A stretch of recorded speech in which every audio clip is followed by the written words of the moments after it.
What's up, everybody? It's your boy DJ Halfway Point, and welcome to another episode of Reel Me In, a movie podcast. On this week's episode, the movie news and movie trailers, we're gonna put them on the sideline because this is the middle of the year episode to see what our top 10 films of the year are so far. So that's what this whole episode is, but we don't care what we have to say. I want to know what you guys have to say. So please comment down below and let us know what are some of your favorite movies of this year thus far. But what will Joel and I put on our list? Well, you're going to have to sit down, relax, and find out.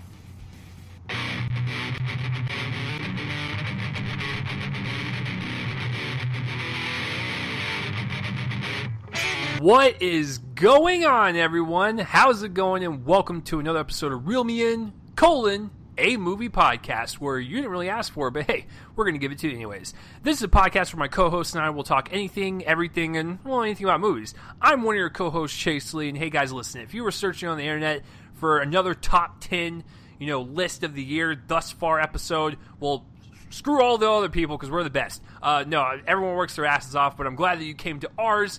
And hey, listen, if you're not a movie fan, hopefully Joel and I can, we can bring some awareness to some of these movies and make you become a movie fan. That's the whole point, guys. Get involved. It's a lot of fun. Joel and I are actually nice people sometimes. Anyways, the whole format of the show, if you are new, welcome once again. We typically do movie news, movie trailers, and commentate on them throughout the week, and then we will have our reviews of the movies that come out on Friday, and of course box office results for the weekend, but always at the halfway point, and at the end of the year, it will always be the top 10 list, film list or whatever, and that's all we do, so no news, no trailers, and no box office this week, but that's okay though, because Joel and I are going to get like super nerdy and in depth on 20, hopefully different movies. I'm sure we'll have some overlap on a couple of them, but that's what this episode is. Episode 189. We are 11 away from 200. It is quite a journey. But before we begin this hectic, awesome episode, Joel, how are we doing today? I'm doing well. I'm excited to record this episode in particular because I think it's been a pretty good year, and so I'm really excited to talk about it. Yeah, and I've been doing well. It's barely into the week, but it's been an okay week so far too. So yeah, just to bring that up, we are recording on a Monday, so I just talked to Joel like 2 days ago, so it's not like anything like major has happened between us. So we're recording early, and I am dropping this episode on Friday for you guys on the actual halfway point of the year, just for the awesome listeners out there. You guys get it a little early. So Joel, this is your first top 10 episode with me, correct? I did the top 10 worst last year, but this is the first top 10 good movie list that I've done. So, well, that worst list doesn't count. As far as best goes, this is definitely your first, right? Yeah, this is the first one that I've been on that covers the good movies. Yeah, so. and Joel's been a full-time co-host for like, 3 months now, so this will be his first one. Typically, Jackson is the one that comes on and does these with us, but he's a little busy tonight, and hopefully we can get him at the end of the year. But if not, we will always have Joel, so I will always have someone with me. So without any further ado, Joel, let's jump into this. You said it was a pretty good year so far, and I would tend to agree. There was a lot of surprises each month that just kind of came out of nowhere, and you're like, holy shit. Like, that was actually excellent, whether it be in February, March, January, April, and even May and June. Like, there was always like a couple, just a handful of them that just stuck out and really just made an impression on me. So I'm going to turn it over to Joel. It is Joel's episode this week. So, Joel, would you like to kick us off, sir? Yeah, I definitely agree with you. It's really funny how it's kind of turned out, though, because what happened is I have we're each going to give one honorable or special mention. Mine's a special mention. I'm going to explain the difference between those two in a second. And then I also have perfectly 10 movies that I feel are top 10 contending titles.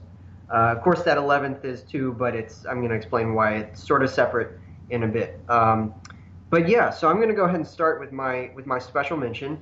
a bit of a disclaimer regarding this. I believe that there's a difference between the moniker honorable and special. For me, honorable means that it's just outside the top 10. I think that Roger Ebert used to put it that it was a special jury prize. And then there's special mentions, and I think that special mentions are those that just kind of feel odd putting those on a list with other movies. I think that Gene Siskel, and hey, I'm dropping the names here. Gene Siskel did this with Shoah back in the 80s, the 9-hour documentary about the Holocaust, because he felt like it was just very strange putting it on a list with no, it might have been Ebert. Ebert did that. Felt very strange putting that on the list. So that's where this first movie kind of comes out of the gate real strong. It's a documentary called "I Am Not Your Negro." It hails from director Raoul Peck, who has taken the social critic and civil rights activist James Baldwin's unfinished book, Remember This House, and basically has Samuel L. Jackson come in and narrate James Baldwin's words. And it's curious because James Baldwin, who died in 1987, gets a written by credit for this movie, and it's pretty fitting.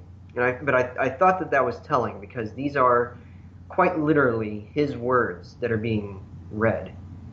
We barely see anybody else in this movie. There aren't really any talking heads to my knowledge, to my remembrance.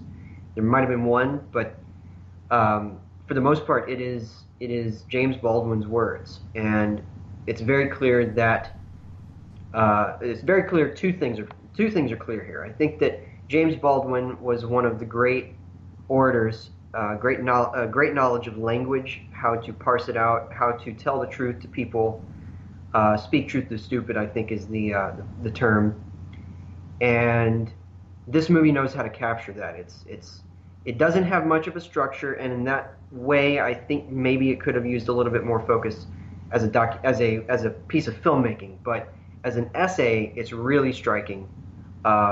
And it uses tons of archival footage, a lot of it, of the nature of the civil rights activism of the 1950s and 60s, during which he was a major voice. And it's just a really strong piece of work.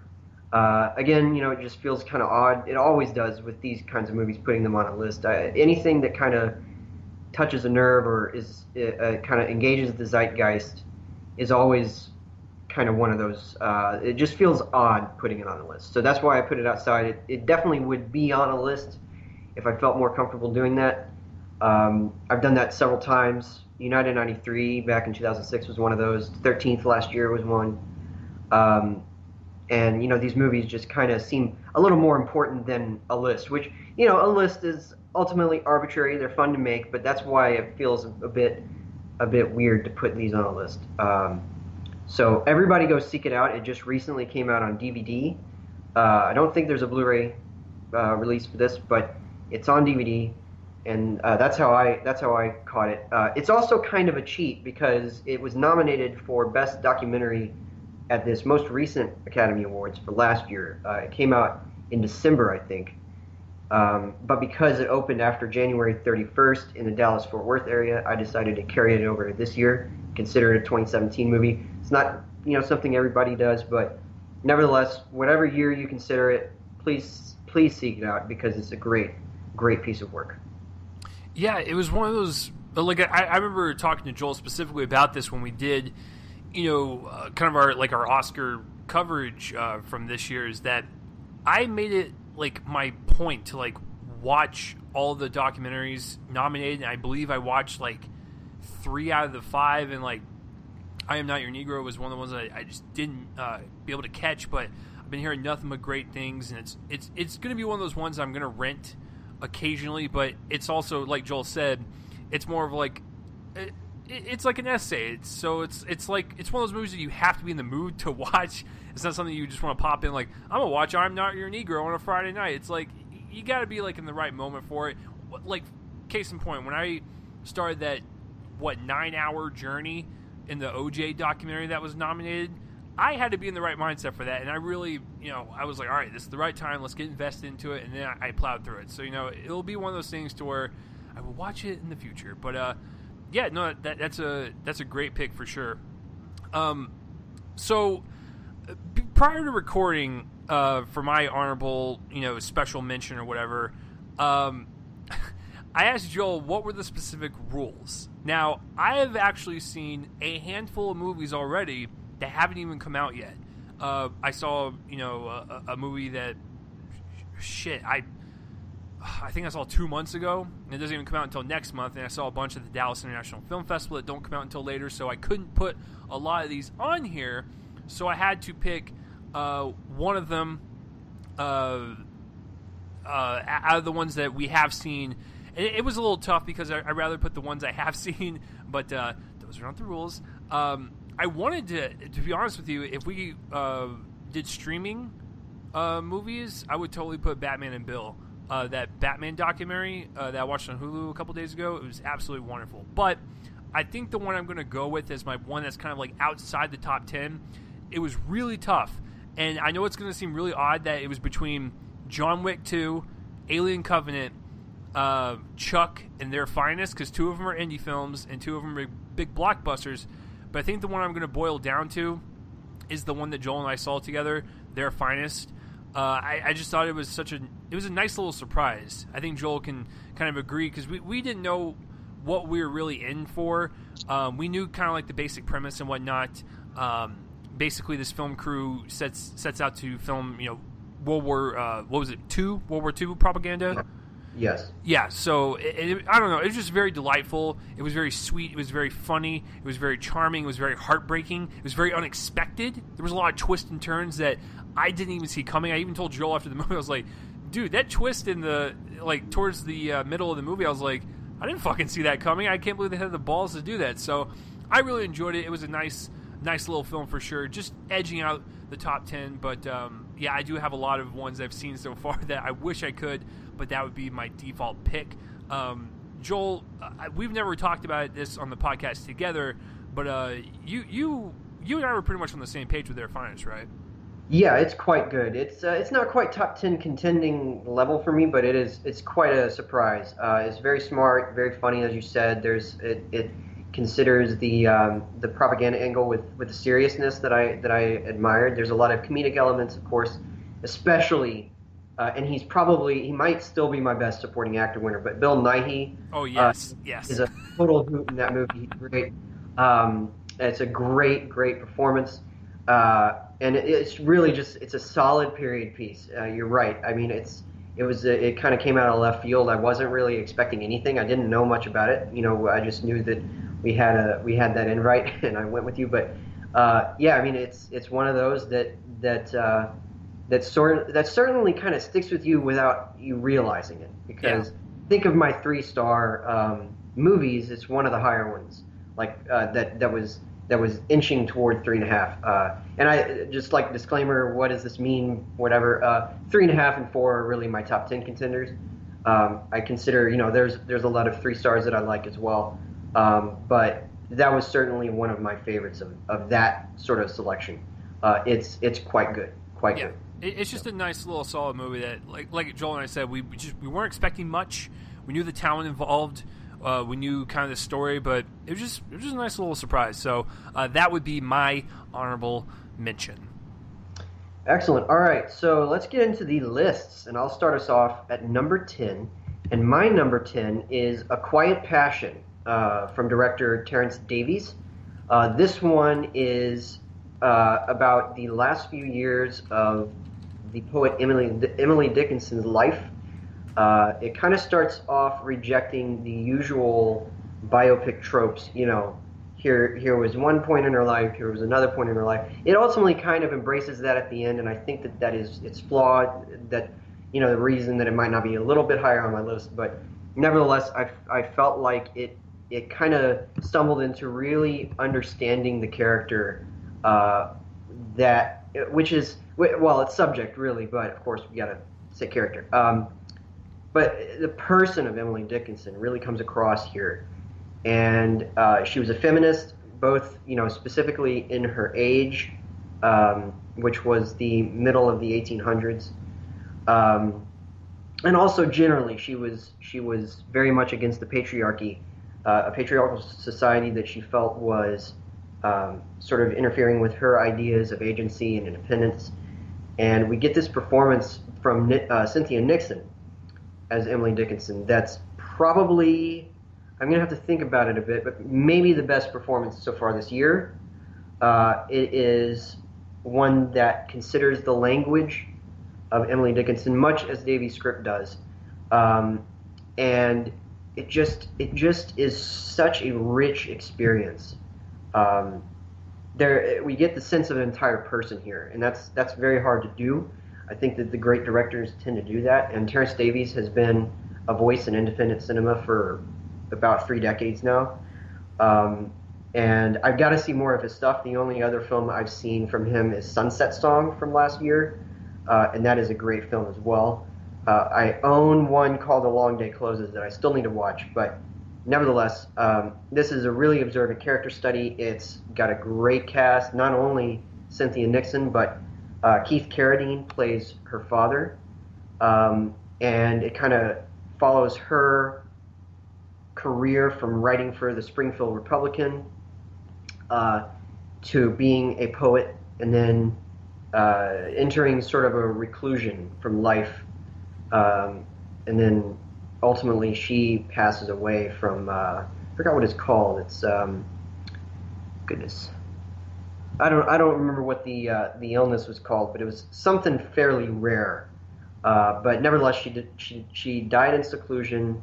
She kind of rejected outward society, rejected romance, rejected all of the expectations of her, of her by the era, and it's just a great performance in a really, really exceptional period piece. It's exceptionally produced as well. It looks great. All the sets and costumes are just right on the spot. So everybody seek this out. This is another one that it comes out soon. It comes out on July 11th on DVD and I assume Blu-ray. So seek that out if you're a fan of period pieces. So I have to ask you, because and I mean this as a serious question. I've never been thoroughly impressed with any of the actresses outside of Sex and the City. So is this like the first one where you could say like, oh wow, they actually are talented? I'm not saying that Sex and the City is like a non-dramatic show. It's just it wasn't for me. I never really found any of the actresses, the main four, to be exceptional outside the show. So it sounds like to me Cynthia Nixon actually delivers a performance that actually will make you turn your head and go, oh, she's actually got some talent. Well, did you see that movie James White from a couple years ago? I did not. Okay, she's in that, and that is a sort of, that one was sort of like Other People from last year, where she plays a mother who is dying from cancer. And that combined with this role, which is an incredible amount of effort put into writing this role on Davies' part. She really takes both roles on, head on. It's completely removed from her Sex and the City persona. I've only seen the movies of Sex and the City. I haven't seen the show, but it's not even like close to even like, I think that she was fine in both of those movies. I don't like the movies very much, but I think she was fine. But this is a completely like different thing. It's not even like you're not even watching. I don't know. I can't remember what her character was named in that series, but it's not like whoever that was. I mean, it's just a completely different surrounding, I guess. So not even really comparable, but she's great. It's a masterful piece of acting. So I loved it. Excellent. Yeah, no, I'll definitely have to check it out, because that was one of those films at the Dallas International Film Festival that you saw it through a screener link, right? Yes, I did. Yeah. Okay, yeah. So that's what. If you guys were wondering, like how Joel and I like divide that up, Joel took a lot of the screener links, and I took a lot of actual like theater experiences from the festival and whatnot. So, yeah, that was definitely one of them. I was just Joel knows how it goes. You have a little time during the week to maybe squeeze in 10 to 12 movies, and you gotta just basically pick from plot synopsises, actors, actresses. Like, you don't know how the movie's going to be. You're just going in blindly and whatnot. And so that was just one of the ones I barely missed out of my reach, but I'll get to it. Now go on the opposite end. So Joel's like, here's a film about Emily Dickinson, and here I'm going to talk about a film about a talking raccoon in a giant a little tree. So number 10 for me is Guardians of the Galaxy Volume 2. And you're probably going to get a pattern here. I'm going to have a lot of probably blockbustery stuff on here. And I typically like to mix up my list. I don't like to put all blockbusters, but make no mistake about it. Between January and June, we've had some really top-notch, like, blockbuster entertainment that actually has, like, good storytelling, good characters, and really get you emotionally invested into what is going on. And Guardians of the Galaxy Volume 2 is my number 10 pick for that. I like the first one quite a bit. I actually like the second one even more. The one thing I've always really appreciated about both of these films so far is the essence of family and the essence of, all these people coming together to do a common thing. I love the chemistry between everyone. I love the way the worlds look. I love the way James Gunn kind of applies what was on a comic book page and really kind of makes it like this bombastic, colorful world, and just it feels like this different universe that you're just transported to. And then, of course, on top of that, it's funny as hell. It's still just as funny as the first one, but I think the reason why I like this one a little bit more than the first is the emotional gut punch it throws at you a couple times, especially towards the end. It has got one of the ballsiest endings I've seen Marvel from Disney do thus far. And they kind of just ended it on that note, and I was like, oh, like that's really good. Like, you ended out on a strong emotional high, and now you can't wait to see the third one. And, of course, the 5 end credit scenes get you prepared for the third one. But, yeah, it's a great step up from the first one. It's funny. It's heartfelt. I love all the actors involved in it. I love this world. I love the fact that you can take Guardians of the Galaxy, not even call it a comic book movie or even a Marvel movie, and make it stand on its own 2 feet. And I think the sequel does just that. And I got 2 more words for you, Joel. 3 words. Kurt fucking Russell. I absolutely loved him in the movie, and he really a lot of people might say he was a weak part. I will say that he's one of the stronger aspects about it, but I'm not going to say who he is or what he does because the movie's still kind of fresh and whatnot, so no spoilers. But yeah, I just, as an overall whole, and as far as like an entertainment kind of package and kind of that emotional next step you need to take for this franchise, I'm going with Guardians of the Galaxy Volume 2. It's quite good. I can't begrudge the choice. It's not on my list. It's sort of like their finest. I gave it a pretty high 3. It's not top 10 not top 10 contending level, but it is very good. And I had a lot of fun with it, much like I did with the first film. I thought that it actually improved on the first film, especially with Kurt Russell. I completely agree. He's great. I thought Michael Rooker was exceptional. Oh, he was amazing. Yeah, there was a lot done with his character that he was able to handle well. Didn't treat it like what kind of technically is a side role. As a throwaway role, I felt like the humor was top notch. There's the long scene involving tape that I had me rolling. It was great, and it's a lot of fun. There's some generic elements I think that kind of dragged it back for me, but like I said, this is another one. Like if we had decided to do a list of 5 honorable mentions or something, instead of 1 honorable or a special mention, this and their finest probably would both be in it. I just want to let everyone know that, like, I hope people realize, like, at the end of the year, this list will be vastly different. It's going to be humongously different. I might have maybe 2 or 3 picks that even stay to the top 10. But yeah, just from January to June, a lot of these are going to be blockbusters. And it's not because I haven't seen a lot of indie films, because I have. A lot of them haven't even come out yet. But like I was saying earlier, the blockbuster game, especially in the superhero genre this year alone so far, is top notch. So I had to do it. And like I said, you guys are probably going to roll your eyes at a couple of my picks, but like I said, it's it is what it is, Joel. So go ahead and continue on your list, sir. Yeah. Okay. So my number 9 is called Your Name. This is from director Makoto Shinkai. He is a legend as of late in the anime field, and this is his latest work.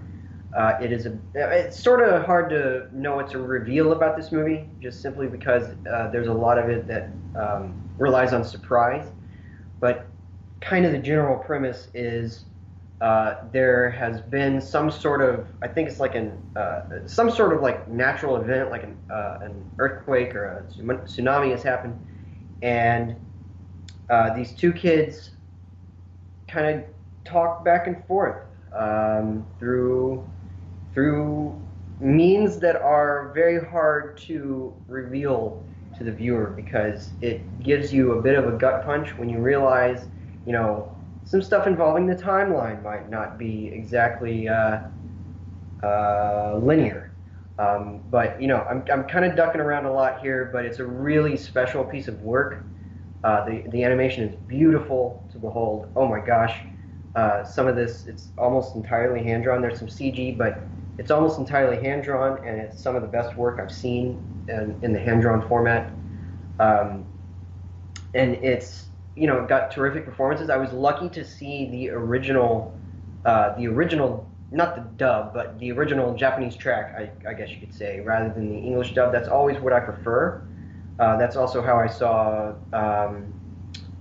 another movie on my list, I'll say. But I'm always happy to see movies, in their original language. This one hails from Japan, and yeah, I kind of can't talk about it more, but I wish I could. This is one that I did not review. I'll be reviewing it if it ever comes out on Blu-ray. I don't know when that happens, but nevertheless, if you can seek it out, because it is quite good. It gets a little bit explainy, and in some parts, I think that Shinkai kind of overuses montages a little bit, and there are 2 instances of concepts being explained through montages that I think were kind of faulty. But nevertheless, it's really a really good movie. So that's my number 9, is Your Name. Joel, that is an interesting pick. I am going to have to pass. All right. So I have set the first mine in the minefield. You will have to guess where it's at, but I will pass on Your Name. I think Joel kind of knew it was going to be on the list, because Joel, didn't I text you right after I saw it, and I was like, dude, this was some good shit. Yeah, you did. Okay, so I think you probably knew it was going to be on here somewhere. So yeah, I'm going to pass, unfortunately. But for my number 9, I think we saw it at the same time. That's what happened. Yeah, that's right. I remember, because you were like, yeah, I'm seeing it in the morning. I'm like, yeah, I'm seeing it in the morning too. It was like me and 2 other couples, and that was it. And I was actually still kind of happy that people saw it with us, because typically anime films that play out in mainstream theaters don't get enough recognition. But yeah, well, I'll get to it when I get to it. But my number 9, once again, I'm gonna go on the opposite end. I'm gonna go with another superhero movie, because we're just gonna keep on rolling with these. Lego Batman movie. This is by far one of my favorite spoof movies I've seen in quite some time. I absolutely love the whole Lego franchise. The Lego movie made my number 8 spot on the 2014 list. I absolutely loved it. It's just so charming, so likable. The animation is crisp. It's jilty, but that's what Legos are supposed to be like. It's beautiful, it's gorgeous, and it's just so goddamn funny. The Lego Batman movie does exactly just that.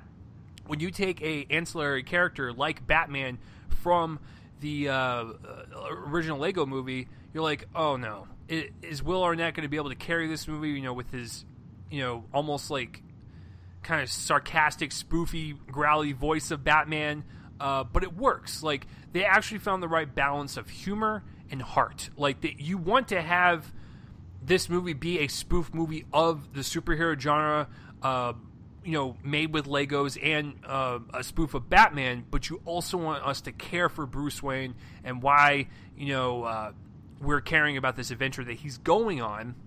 And that essentially does that. There's a couple actually like really good moments that kind of slow the movie down and really like you actually kind of feel sorry for everything that's happening. You're like, wow, I'm actually like getting really depressed from a Lego movie. So I just thought it was the right balance. Will Arnett is amazing as Lego Batman. It's got a lot of great inside ballpark jokes that if you are a Batman fan or you love Batman lore, I think you'll really enjoy it. I thought the voice casting was on point, and I said this in the Sausage Party, and I'll say it again.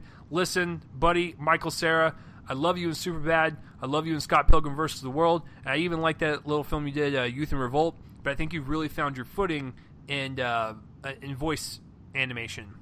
Like, he was amazing in Sausage Party, and he was great as the boy wonder Robin in this movie. And, of course, Rosario Dawson as Batgirl. You had Ray Fine as Alfred, which is very fitting because then there's another character that pops in the movie later that also was played by him, which was really funny. Yeah, I just thought it was absolutely charming.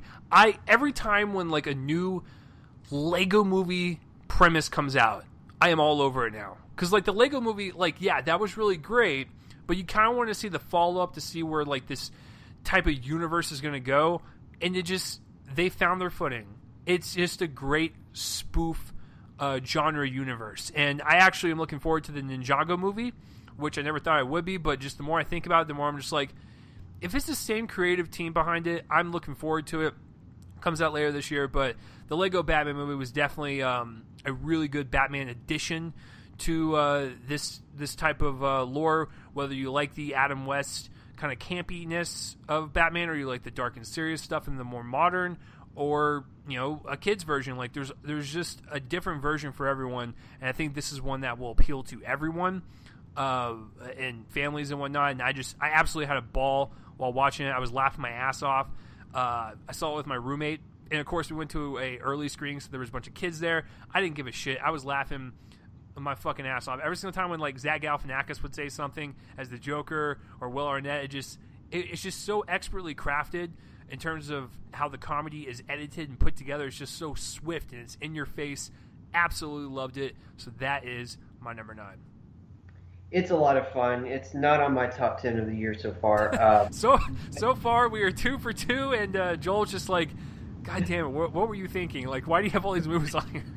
No, I totally get it. It's a fun movie. I think it gets a little busy with all the certain Warner Brothers licensed characters who come in at the end. I think it gets a little busy, but nevertheless, and I prefer the first one because there's a bit of an extra emotional element to it outside of the Lego characters. Yeah. Of course, everybody knows what I mean. I think that this one was never going to have that, of course, but the fact that it was never going to have that doesn't mean that it wasn't missing that. I felt like I was missing that just a little bit, but you're totally right about its approach to Batman. It's a genuine Batman movie. It's also a spoof of all of the Batman movies that we've had.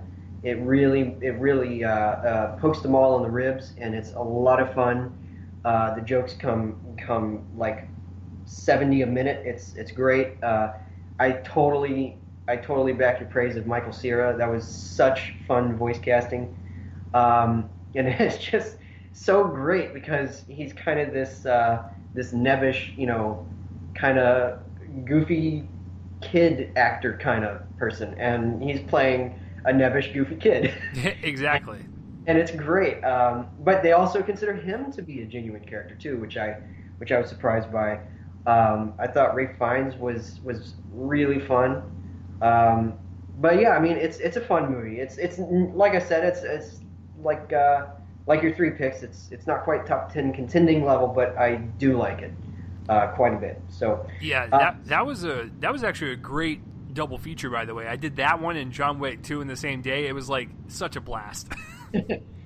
All right. So speaking of superhero movies, Oh shit! Here we go, folks. Joel's first yeah, one. it is my one this year so far Oh, to make this list, and that is Logan from director James Mangold. That's my number 8. Um, this movie is really something special, and that really, let's face it, doesn't quite come often enough for superhero movies.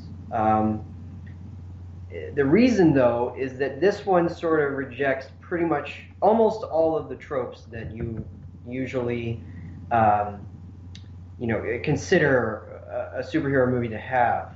Really, the only one that we have here is the generic villain, but even he's kind of given a whatever comeuppance. So it's like the movie doesn't really care about the generic villain. It more cares about the character of Logan, otherwise known, of course, as the Wolverine. And here, the movie finds him in a post-apocalyptic wasteland where all of the other heroes, or so we think, have died out for some reason. He is kind of trapped here with Charles Xavier along the Texas-Mexico border. And soon, he's back at it. I'm not going to go into the plot too much, but nevertheless, he's come up against a sinister doctor who's trying to create his own sort of weapon. And it's just a serious, contemplative, introspective superhero movie that sets itself apart in a genre that seems like it's really been kind of coasting a bit. As much as I like a lot of these movies, that there's an undeniable fact when stuff like this comes along that genuinely studies or examines something to do with being a superhero. It's always more interesting. This Captain America: Civil War, I thought, did that. Iron Man 3, I thought, did that. And it's refreshing. It's a refreshing movie, and it's also centered around the best performance by Hugh Jackman as this character. It's a great performance, one of the best of the year, I think, from him, from anybody. And there's also Patrick Stewart giving his best work as the character, and the action sequences hit hard. It's R-rated, it's bloody, it's brutal. It doesn't shy away from the side effect of having a three-pronged knuckles put into your face or head or whatever, cutting you. It's a brutal movie, but it is also introspective. It has more in its mind than just the action, which is always nice to hear, and it's great. And also, I love the as much as the main villain is kind of an afterthought, his main henchman, played by Boyd Holbrook, is so much fun. He's got this really exaggerated Southern accent. I can't wait to watch it again. I own it. I haven't watched it since I owned it, but nevertheless, I'm definitely going to be watching that again soon. It's a really, really good piece of work. So that is my number 8, Logan. well, Joel, I'm gonna have to pass again. I think Joel knows. No idea. Yeah, I mean, I think he knows where I'm going with it, but that's an interesting pick, sir. I think I'm gonna have to pass on it though. My number 8, once again, going on the opposite spectrum. I grew up with this certain thing as a kid, and when I knew they were making a movie, I was like, oh, it could be good, could be bad, or whatever. I started hearing actually decent reviews saying it was actually very true to the spirit of the book and really kind of captured the essence of it. Capturing that kind of fast-paced, kind of spoofy humor with a lot of charm to it. I saw it. I really liked it. Captain Underpants, the first epic movie, man. I don't know what it was about it. Maybe it just struck me in the right way, but I thought everything about it worked. It captured that kind of fun, sarcastic, kid-friendly, but also kind of edgy tone that the books provided.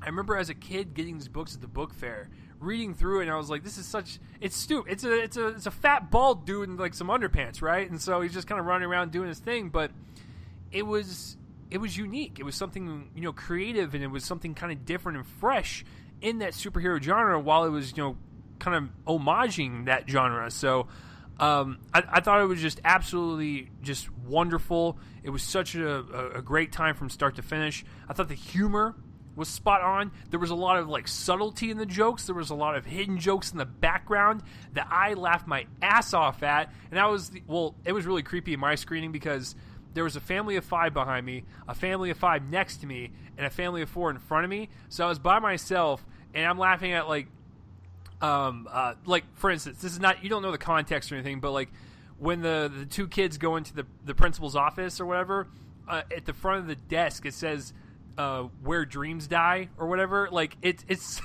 little stuff like that like caught my eye and caught my attention, and it just really kind of provided this fresh experience and never died down in the energy. It was always upbeat and it always just had this kind of fun essence to it, and definitely set itself up for a sequel. To get into the voice acting, listen, I realize that he doesn't have like the best track record right now, but I've been a huge fan of Ed Helms. Yes, even when he was in The Office, and he actually does provide a good voice as Captain Underpants. He has that heroic quality to him, but also kind of like that groaner, dour type of person that he plays before he transforms into the superhero. Kevin Hart and Thomas Middleditch actually have great chemistry. Kevin Hart, I was actually getting sick and tired of, but hey, you put him behind a sound booth, and he actually fits the role really well. And then Thomas Middleditch, I'm a huge fan of him from Silicon Valley, so that was already a given. But I just thought, I have a slight problem with the amount of screen time the villain has, but other than that, I would give this movie a solid A. Like, I just think it, for what it was trying to do in capturing that book, it did in spades. So I got to go with a very big surprise. For sure, Captain Underpants, the first epic movie. I promise you, after this one, I'll start to get into more of the more independent, serious stuff. So that is my number 8.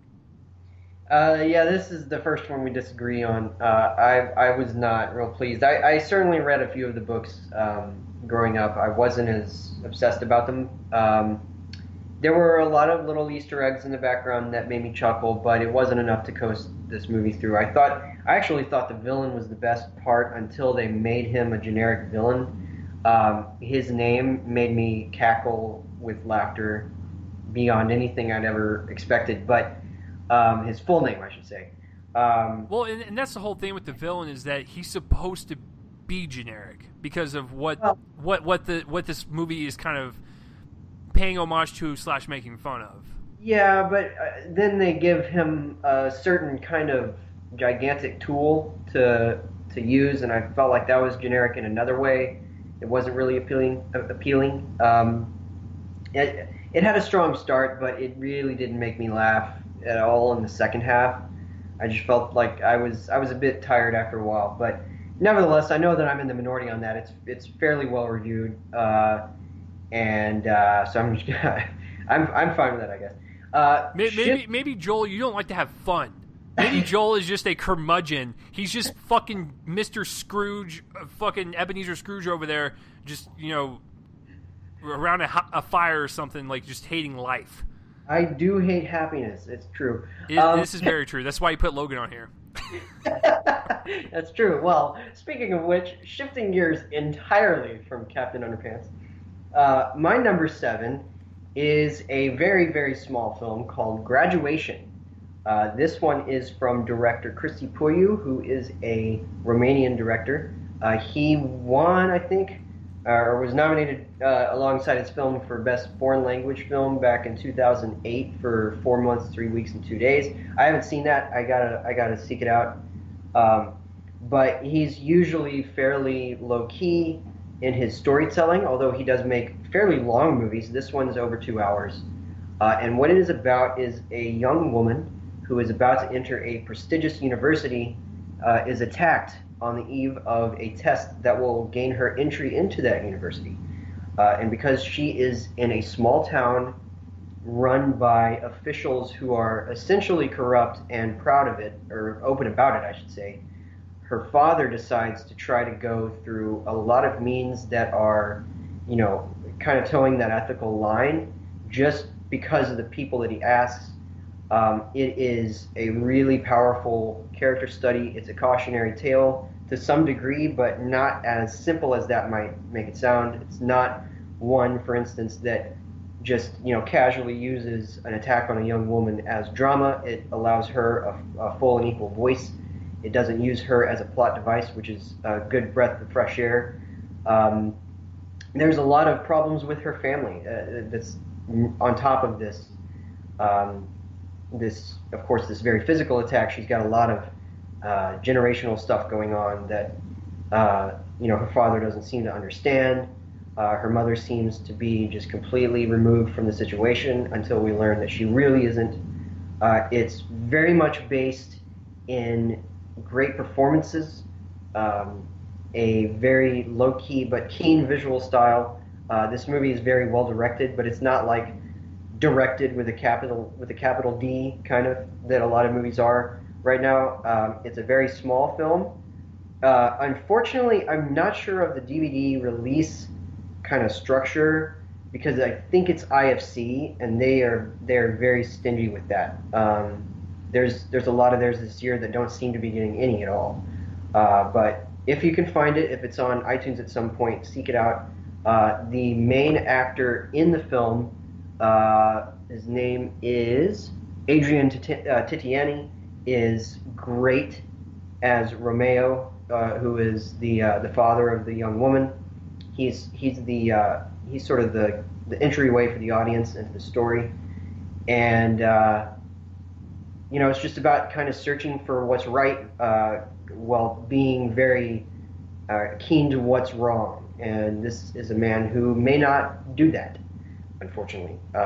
It's sometimes a hard film, but it's never an overbearing or dour one. It really understands human nature, and for that it's incredibly valuable. So seek this out. I have never heard of this. This is one of those movies that because Joel typically, when he watches something that's like really good or whatever, he'll let me know.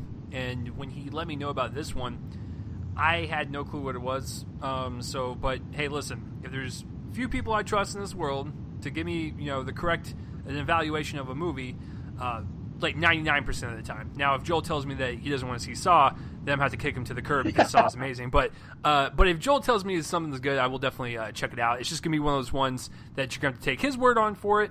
I trust him. I will definitely watch it as well. My number 7 is the only film from the Dallas International Film Festival list that has already come out. Because I would love to put another one on here in its place. So I'm just giving you guys a fair warning. This is my second favorite documentary from the festival. My first one was Unrest, which was a great documentary about chronic fatigue syndrome, which I was very unaware of. And, me having a medical condition, I was just fascinated by this kind of mysterious thing that people can't really comprehend. It kind of happens even to the healthiest of people. Couldn't put it on there because it doesn't come out until I think September. So my second favorite, which did come out in LA and New York, I think for a weekend or something like that, so it counts, was Score, a film music documentary. That is my number 7. This one is exactly what the title says. It interviews a bunch of composers, ranging from Hans Zimmer, Danny Elfman, and literally I'm talking a bunch of random composers that have a random kind of film list under them. There was one that was interviewed that was he did Despicable Me and I know this isn't the other film, but it was Despicable Me and Saving Private Ryan. It's what the fuck? It was such a weird combination, but it was interesting to hear all these different people's perception on music and what they feel music means to them and how it can affect a movie. People tend to forget that music is one of the most important things in a film. It could change it drastically. Joel, would you have liked it if in Logan they started playing fucking circus music? It would take you out. it would take you out of the experience, and that's the whole point of this documentary, is to really kind of showcase to you how important it is. It goes all the way back to silent films and how they were, fueled by music. Then we get into, the era of like Jaws and like Alien, how composing music really kind of changed the game and really became like another character within the film. Then we get into the modern stuff with like Danny Elfman and Hans Zimmer, and how they have more of a harder edge to them, a different kind of unique edge to them, whether it be Danny Elfman, his kind of kookiness, or like Hans Zimmer and his like rock opera almost. It's just, everyone's got their own unique styles. A lot of people, some of them work like specifically just on a computer, or some of them will actually score music live with an orchestra. It just depends on what is appropriate for the movie. But I just think as a solid documentary, just to really kind of explore the score and soundtracks of films, it's a really good one for sure. I wanted to put the other one, but I wanted to put a documentary on here, and this was the one I went with because of the release date. But it's still a very good one for sure. And it was definitely one of my favorites of the festival. I definitely want to see it. It sounds fascinating. I'm certainly fascinated by behind the scenes stuff when it comes to movies. So I will certainly search it out. In terms of the wanting to put one from later in the year, I actually definitely would have one of those. The best film that I saw from DIF was a movie called Heartstone, which hasn't got it's an Icelandic movie that does not have a U.S. release date yet. Otherwise, I would certainly include that. But nevertheless, A Quiet Passion was my second favorite, so that made the list. I was happy about that. So number 6 on my list is, I kind of mentioned with my special mention, I Am Not Your Negro, that one opened last year, and then kind of opened this year after January 31st, so I carried it over. And that is true of my number 6 film, which is The Red Turtle, from director Mikhail Dudok de Wit. I think that's his name, in which case I probably butchered it. This is a very compact story of a young man who gets washed ashore on an island, tries to escape, and his path is blocked by a red sea turtle. And that is all I'm going to say about this movie in terms of its premise, because there is a lot in this movie, pretty much past the 20-minute mark, that sort of like Your Name, requires a lot of surprise, or relies on a lot of surprise in its narrative. But nevertheless, it's one of the best animated movies of the year, both in its style, and that's actually kind of threefold, because first of all, it's animated. I could not imagine a live-action version of this. It would be so corny. I think it would be way too earnest. It would come across more cartoonish than it does as a cartoon. And then, of course, the second is, I said 3. I'm sorry. I meant 2. The second is that it's told with no dialogue. There are slight little, exclamations here and there, but other than that, no dialogue. And what we realize is that it can't not be told with dialogue, or without dialogue, whatever I'm trying to say there. Because what we realize is that if there was dialogue, it would just be the characters constantly reiterating exactly what they're doing while we're watching it on screen, which is, of course, the laziest form of expository dialogue. So the fact of no dialogue is crucial, because it allows us to pay attention to the situation without any distractions. And that is a huge gamble, because we're used to a certain kind of storytelling, a storytelling that kind of force feeds, especially considering this is an animated film rated PG, that parents might rent or buy for their kid. And so it requires a certain level of attention that today's ADD kind of inflicted entertainment doesn't allow kids to have. Think of really any kids show that's on Netflix, tiny toddler show, and it's the complete opposite of this. This is a very adult skewed movie in that way. Probably more, better for older kids, I guess. But it's now on Blu-ray. It looks exquisite. I watched it recently, on Blu-ray, and it looks great.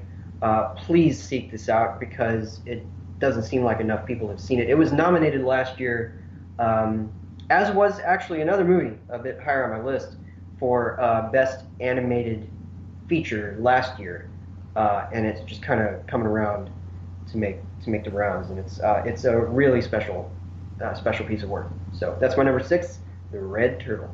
Yeah, that was one of the films that Joel and I watched last year, right before the end of the year. I got a bunch of screeners, and so I was like, all right, Joel, we've got like 7 movies to watch, and so that was one of them. And I really enjoyed it quite a bit, actually. And it was really tough to like just pick a favorite out of the animation group from last year, because when you have movies like Kubo and the Two Strings and Zootopia and then The Red Turtle, it's like, man, that was such a strong year. But The Red Turtle, what's interesting about it is that the fact that it has no dialogue, and it just kind of plays through the animation, plays like poetry almost, like silent poetry. Like it's kind of amazing that it can keep your attention for that long. And I'm with Joel on this one. Highly recommend it quite a bit. But Joel and I are different when it comes to this. It was nominated from last year. I count it as a last year film. So, but that is that's why Joel and I are different, because that's his thing. That's not really my thing, but that's okay. It's still a great movie that I would highly recommend. My number 6, I believe, is going to be higher on Joel's list, but is currently at my number 6 spot, and that would be a film that him and I saw. To where when we turned around and we asked Carrie, who is the critic for the Star Telegram here in Fort Worth, we asked him, "Are you going to review this film?" He said no, and we thought that he was taking crazy pills, because Free Fire was a hell of a lot of fun in theaters. Free Fire, simple premise: we have a group of people buying guns from another group of people in a warehouse. Things go wrong, and it's a shoot 'em up for an hour and a half. The simplicity of the plot is what is the best thing about it, because you're actually intrigued for the whole hour and a half of just these people shooting guns at each other. And they're not really professionals by any means, so when they shoot off a gun, they might blow it too close to their ear, they might nick someone in the knee. It's like realistic violence if it were to go down this way, and it's not played in like a Hollywood aspect. It's played in more of like that kind of like gritty, realistic, and humorous aspect of how flawed humanity is with weapons. So yeah, I really enjoyed the simple premise. I enjoyed all the action scenes. The sound design is absolutely wonderful. It's something that you need to see in theaters, because when you have a bare movie like this that's nothing but just dialogue and characters rustling around in the dirt and gunshots, your sound design has to be impeccable. It can't seem out of place. It has to feel natural, like it's within the scene. I thought all the acting was really, really great. Charlton Copley was amazing. He was so fun to watch. He was funny. He was like this hardcore like leader, gangster type of deal, and then he becomes like a super scared softy towards the end. It's absolutely hilarious. Brie Larson's really great. Armie Hammer, this fucking guy. I don't understand why he doesn't receive the great attention that he deserves. Ever since The Social Network, I've been closely observing this guy throughout the years, and he's just so likable. Everything he does. I thought Cars 3 was so mediocre, but I was like, you know what? If fucking Jackson Storm beat me in a race, I'd be like, yeah, I agree. Like, I'd be like, yeah, you charmed your way to the finish line. So he just provides that like just kind of like charming essence throughout the film, and I just thought everyone was just so badass, just in the way they looked. They set it in a different time period, which actually makes sense for one of the plot points, because you're probably thinking like, why don't they just do this? And you're like, oh wait, it's because they're in the 70s. Yeah, it's a very simple movie, but I think it delivers on not only an entertaining front, but a great filmmaking front to show you how you can direct a film in one location, how you can sound design it, how you can edit it, and how you can shoot it in such a way to make it compelling, even though it's just about people shooting at each other in a warehouse. So that is my number 6. Well, what a great segue, because Free Fire is my number 5. Oh, shit, folks. Yeah, from director Ben Wheatley. This is the second and far superior movie I've seen from him. You're so... Joel, don't even get me started on High Rise. Do not get me started on that shit. Oh, boy. But you're so right. I mean, the simplicity of this thing is key. This is, by the way, I mentioned that 3.5 and 4-star movies are top 10 contending level. It's really literally divided in half on this list. The first five I've already mentioned are 3.5 star, and then this is the first of the 5 4-star movies from this year for me. It's a great piece of work, but you're right. I mean, it's the simplicity of this thing is key. But it's not just the simplicity. I think it offers tiny little character moments that inform their behavior or their actions or their abilities that makes it so interesting. There's a lot of anger seething underneath the surface here that's really compelling, especially considering the very physical confrontation that drives 2 of the characters, and it's just so much fun. It makes sense of this. A friend of mine called it a violent game of tag, which I think is a great way to put it. And it makes sense of that through the camera work. The camera work is very elegant. It gets in there with the jittery stuff sometimes, but it also weaves in and out very with an eye for geography of who's where shooting who and why and when, and it's just so much fun. It's a blast of ensemble acting, and it's a great piece of very concise storytelling, and I just have so much affection for it. I honestly wouldn't be surprised, and Chase said it early in the show. This list may not look like the show later on, the list later on in the year, and I feel like this might even be higher by the end of the year. We'll see. I haven't seen it a second time, but it comes out pretty soon on Blu-ray. I'm not sure when. I think it's August maybe, but I can't wait to see it again. It's so good. I reviewed it on the show, and I said more there, but I'll just reiterate. I really enjoyed this movie. It's terrific. So I totally get the choice, and that's my choice for number 5. Free Fire. It's one of those things to where if you were ever wanting to know how to write a movie about characters and how to write them with personality and with character traits without even them really saying anything, watch this movie, because these people are just shooting at each other, yet a little bit about each person, whether it just be through a line of dialogue or just the way they walk or the way they talk or the way they act.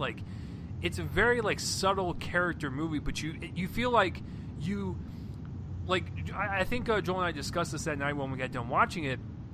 I almost felt like we've already seen a movie prior with these characters, and we were seeing the sequel or something. So I felt like we already knew them, which is really crucial, because you want to actually care about what's going on, versus the movie kind of trudge along and you don't really give a shit about anything. So it's a really, really good one for sure. Definitely one of my favorite theater experiences. Speaking of favorite theater experiences, my number 5, so good. I actually sat next to a black couple, and it was interesting to see them react to it as I was reacting to Get Out. It was such a fun experience, because I love these types of movies that appeal to everyone, but people see it as it's a black movie, it's black people in it, black director and whatnot. But then you go in there and you see a bunch of white people, and it's kind of an interesting topic conversation starter to be all right, what did you think about this movie? What did you think that Jordan Peele was trying to say about this? But I absolutely enjoyed it from start to finish. I thought it was a really well done horror thriller. It almost reminded me of a film from the 70s or 80s. It felt very old school, very classic. I really kind of love the dark comedic tone to it, but also kind of the unsettling nature from the characters and the performances, such as Bradley Whitford, who plays the girlfriend's dad or whatever. If you guys don't know, the basic story is black boyfriend, white girlfriend takes black boyfriend to meet parents. That's it. That's all I'm going to say. I don't want to spoil any more, because it's such a treat to watch it kind of unravel into this like sadistic type of movie, and you're like, holy shit, I want this main character to get out of this fucking hellhole. But on top of all that, the cinematography is really well done. It really kind of just adds like this extra level of atmosphere that Jordan Peele was trying to go for. And of course, just like with everyone else and what everyone else is saying, it does have that underlying like commentary on social and racial and political issues and stuff. And so it's told in such like a darkly comedic and horror way that it was something kind of just that came out of the gate strong and really kind of caught everyone off guard in the best way possible, and it made a shit ton of money at the box office. Jason Blum, Joel knows that I like to ride on Jason Blum's dick all the time because he's an amazing producer. The guy is killing it with Split, which has made over like $200 million worldwide. Get Out made $124 million alone domestically. The guy is just fucking rocking it right now. But Get Out is my number 5. What a fantastic theater experience, and definitely one of my favorite crowds I've been a part of, because I love the mix and how uncomfortable all the white people felt in the audience, and then all the black individuals, like they were rooting for like everything. Like at the very end, it was such an amazing experience, because like I sat next to some random white chick, and she looked so uncomfortable. I was like, it's just a movie, right? Like she looked like she was just like didn't want to be there, and I was just enjoying every single second of it. The theater experience definitely added to the overall movie. So Get Out, Joel, it's so good. It is a really good movie. I don't think we've really talked about it, even outside the show, but it is quite good. It's not on my top 10. It's appearing on everybody's right now, though, with halfway lists coming out. I quite like it. I think that at the end, I'm not going to give anything away, but when a certain aspect of it is revealed, I think it kind of goes a little off the rails right at the end. But nevertheless, it is a lot of fun. I'm going to be the only person who does, I think, having Lil Rel Howery, who plays the best friend, the TSA, I think, agent.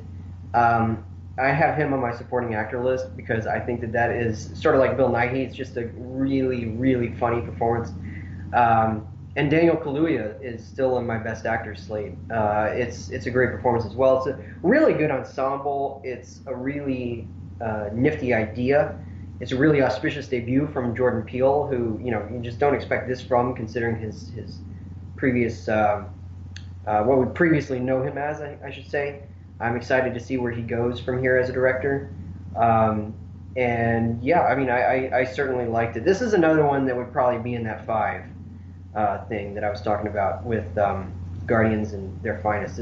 There's a couple of 3 stars that I got to see again, and I feel like that might move them up to 3.5, and that's certainly one of them. It is quite striking. So my number 4, we're at number 4, yeah. My number 4 is the other movie on my list that was nominated for animated feature film last year, and that is My Life as a Zucchini from director Claude Barras. This is quite a somber animated movie. It's certainly the most somber of those 5 that were nominated, which is saying something because I saw 4 of them. I didn't see Moana, but I saw 4 of them, and of those 4, I mean, pretty much all of them had somber elements. But this is certainly the most somber. It is about a young boy called but not named Zucchini. That's important to the movie. I'm not going to explain why, but it's important to the movie. He's called Zucchini, and this is the story of how he is trying to escape his drunk mother's wrath. And accidentally kills her when she is trying to drunkenly climb the ladder up into his attic room. So he is sent, and because his father is out of the picture, he is sent to a home for broken children, where he tries to, just kind of connect with the other people. He develops a friendship with a girl who arrives there after he does, and tries to figure out what's in her past. But it really isn't about plot. It's a portrait of brokenness in the most innocent of people, and those are certainly children. And all of these children have terrible, terrible, terrible, terrible things that have happened to them, or that they've done, whether willingly or not. And he develops a friendship with the police officer who takes him there. I saw this in its original French soundtrack, and I really was happy to do that because, again, I just feel like there's something a bit uncompromised about the original soundtrack, and all the voice work was exceptional from the French actors and actresses, many of them young, who filled out this cast. But it's a special kind of movie. It's one of the best animated movies I've seen in years. Really not a single fault in it. I gave it 4 stars, of course. And I suspect that this is one that might even crawl up the list when I see it again. I own it. I'm making it a point to own all of my top 10 contenders. And this is one that I was happy to buy. I haven't watched it again yet, although I totally could just watch it tonight because it's 66 minutes long.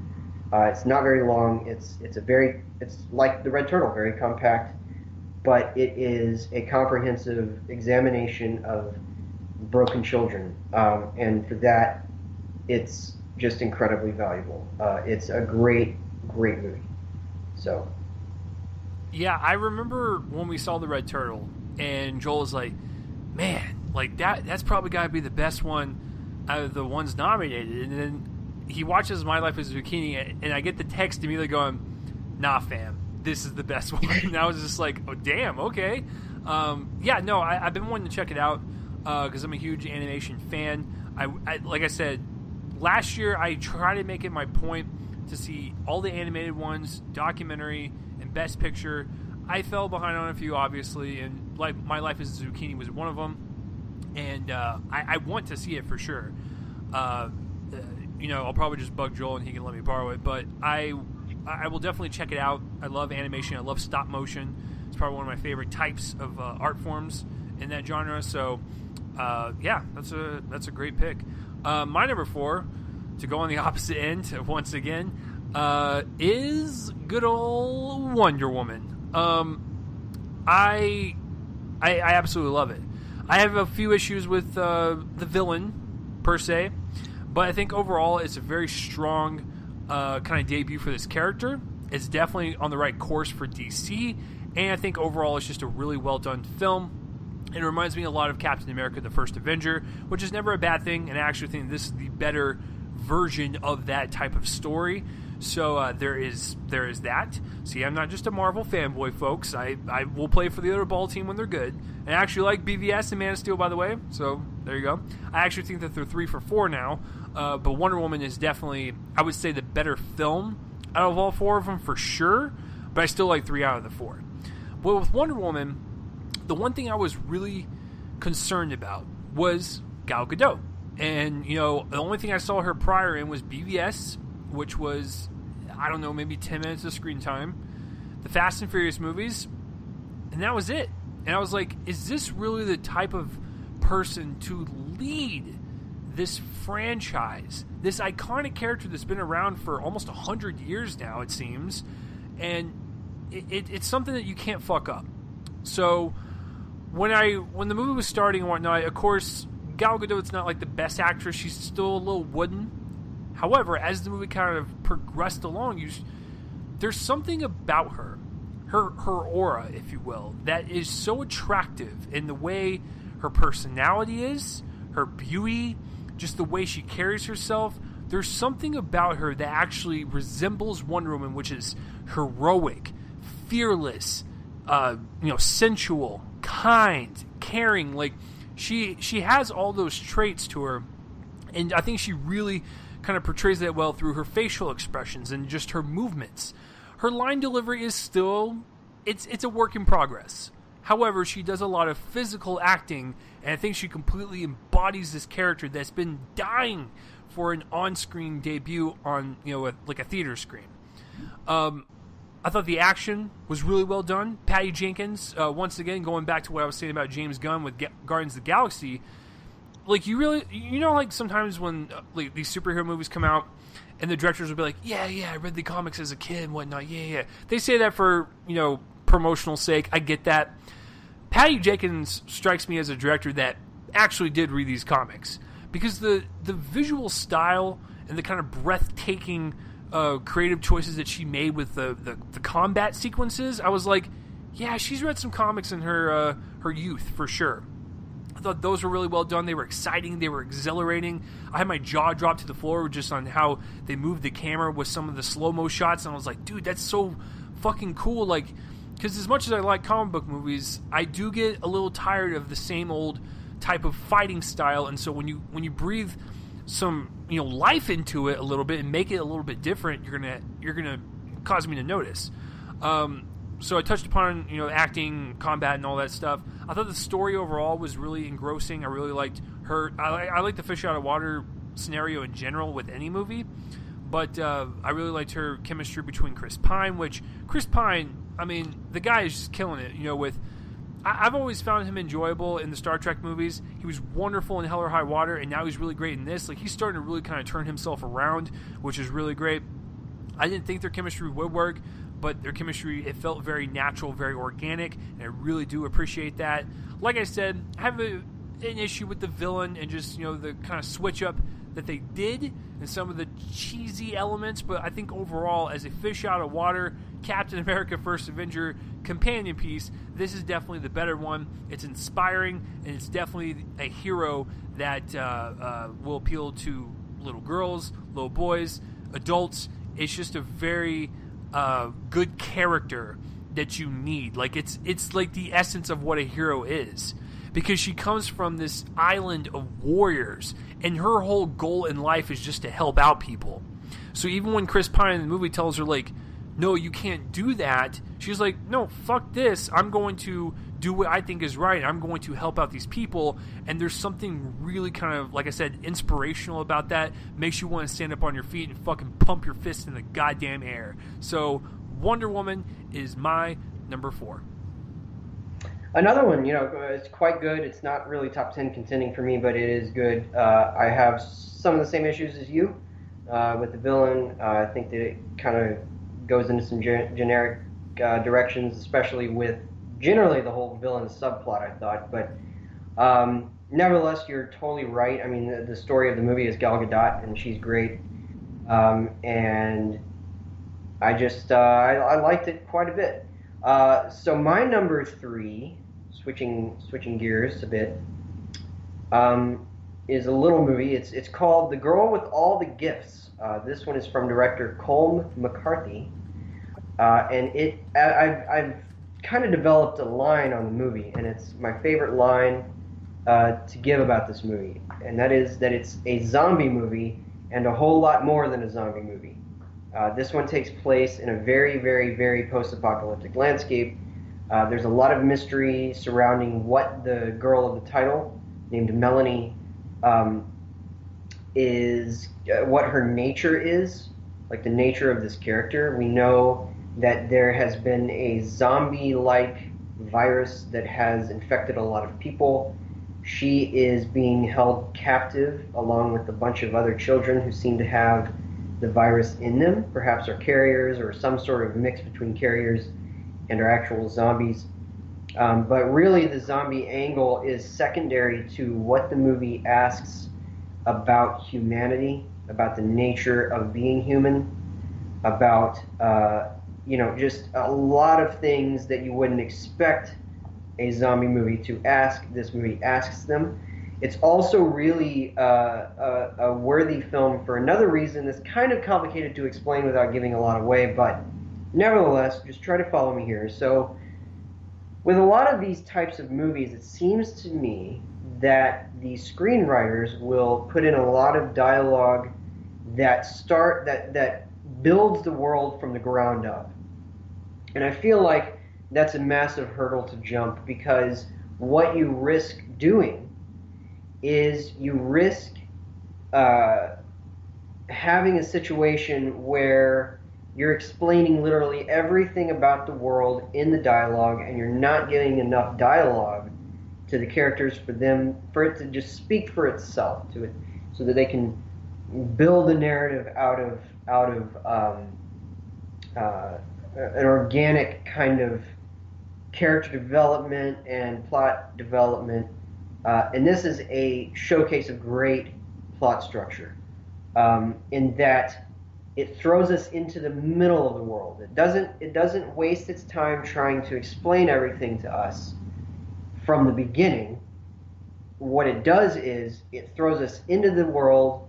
We get enough of an understanding of the world that it makes sense to us, but more importantly, it makes sense to the characters who have been living this for so long that they know what they're talking about. So Glenn Close plays, for instance, this hardened, the head of this scientific institute, very hardened woman who it's an excellent performance, because it's a hardened woman hiding the shell of a very concerned individual who can't really afford to show that concern, because she has a scientific institute to run. She has a huge burden on her shoulders, and she is left to explain a lot of things that in theory are completely incomprehensible, but because of the careful writing of the dialogue, we are able to comprehend of it. And that's a very, very important achievement in this movie, because it allows us to consider the characters, and ultimately this is, surprisingly enough, a movie about its characters. It has they have flaws. The mean sergeant who hates the kid, Melanie, has a specific reason for that. We get to hear that reason. He isn't just a plot device. He isn't, and then the doctor, the good doctor, who is trying to make the best of the situation by showing compassion where it might not be welcome, is it isn't just, she's the good doctor with a heart of gold. She has issues of her own. This kid has a whole life that has been built through her good actions. And the performances all sell this. It's a great cast. It's got, alongside Glenn Close, it's got Gemma Arterton, who was in, Their Finest. Good year for her so far. It's got Patty Considine as the sergeant that I mentioned, and then this young girl, Sania Nanua, who is a newcomer, or a relative newcomer. I don't think she's been in anything. As the young girl, it's one of the great child performances of recent years, and I don't say that lightly. I think that she's right up there with people like Eller Coltrane in Boyhood, or I guess Eller Salmon, I think is his name now. But anyway, nevertheless, it's a great performance. It ranks up there with the recent ones, and it really kind of surprised me. This is one of great complexity, and I have all the respect in the world for it. I love these kinds of movies that are very heady, that have sci-fi elements on the edges, and this one's certainly more sci-fi than that might describe, because there's a lot of elements that confront the zombie sort of storyline. We get a lot of that here, but it is, again, a showcase of great plot structure, and those don't come around very often in this genre. So I'm celebrating that movie. It's a great piece of work. Yeah, I remember because Joel will periodically, like I said, text me about movies he's seen. He will be like, "Oh, this is a top 10 contender." This was the first one this year where I remember him texting me going, "This is probably going to be on the list somewhere." So I knew this was going to be on there. I want to check it out. A lot of people keep praising it, including my beautiful co-host over there. He's been praising it for the past few months, so I will definitely get around to it. Sounds like a weird, interesting sci-fi movie. Speaking of weird, interesting sci-fi movies, I always like to pick weird David Lynchian movies because I'm a huge David Lynch fan, and after seeing episode 8 of Twin Peaks last night, my mind is completely fried. But we'll talk about that another day. But every time when I go to the Dallas International Film Festival, there's always one film. There's always that one that makes me question everything about what I just saw. But I am so intrigued by it that I want to revisit it as soon as I can get my hands on it. I went into this movie knowing nothing. The only reason I wanted to see this movie is because it stars Mr. Robot himself, Rami Malek.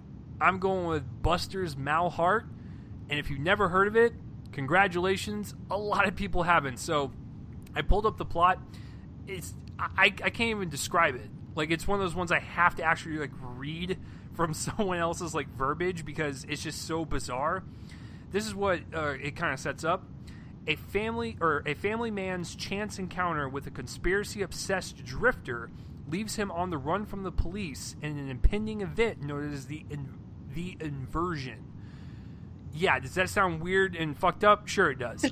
Anyways, he plays a kind of hotel clerk. He plays, a guy that's like at the front desk. He does the night shift. And the film kind of plays along with his state of sleep deprivation. And we don't really know what we're seeing, if it's true or if it's not. So I'll kind of just like leave it up in the air like that. And you can kind of watch it for yourself. But it's one of those ones to where you don't really know what you're watching is a dream, or if it's real, or if it's a hybrid of both. There's a lot of great philosophical questions in there that I really enjoyed. The director, it's really funny because she described this movie as it's a mix between Donnie Darko and Bad Santa, which, believe it or not, that's actually the mix.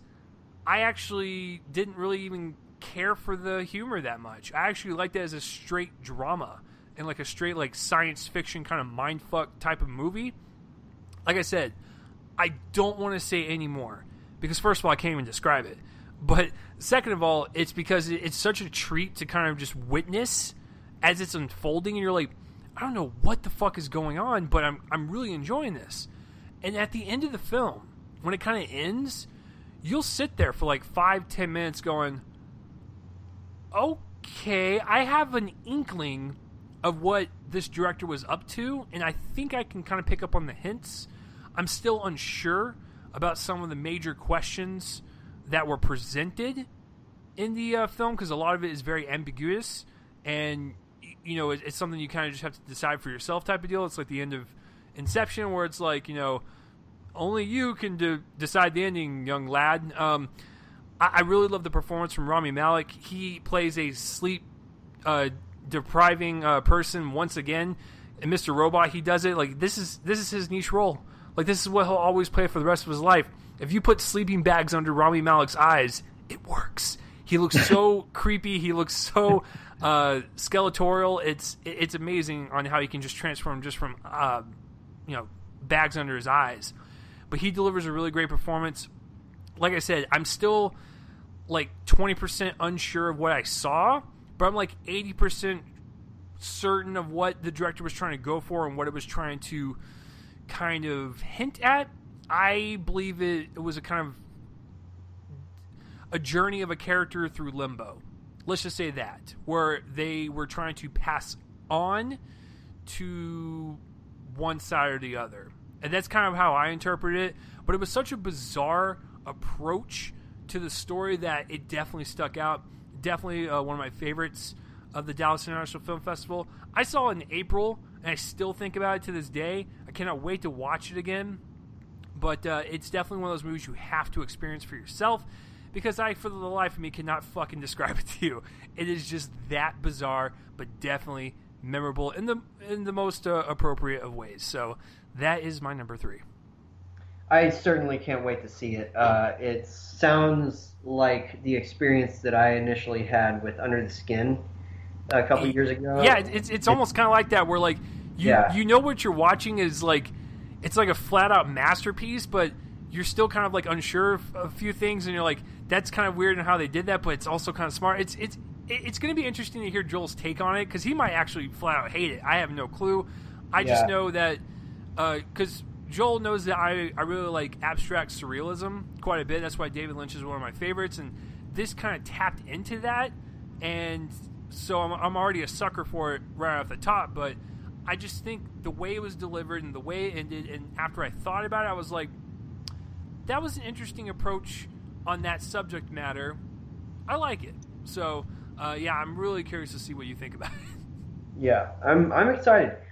Switching gears completely, my number 2 is the most fun that I've had at the movies this year, and that is Baby Driver from director Edgar Wright.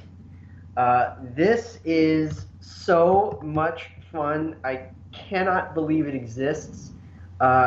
Essentially, this is a bit of a riff, and I don't want to make this sound, derivative of it, but it's a bit of a riff on the Pulp Fiction kind of mid-90s Tarantino joint that doesn't feel like it's straining for that connection. And that's a very hard thing to do these days, because it feels like directors in Edgar Wright's contemporary, who are Edgar Wright's contemporaries, constantly are trying to strain for that connection, and he doesn't. I think that he is a guy who kind of happens upon greatness, and this is his latest version of that. I think it's his best film. This one is really delightfully twisted. I've heard a lot of people complaining about the trailer giving away too much. It does not. It only really gives away some of the stuff about the first maybe 45 minutes. And even then it kind of gives away that stuff out of context. So this is certainly a story with a lot of surprises in it.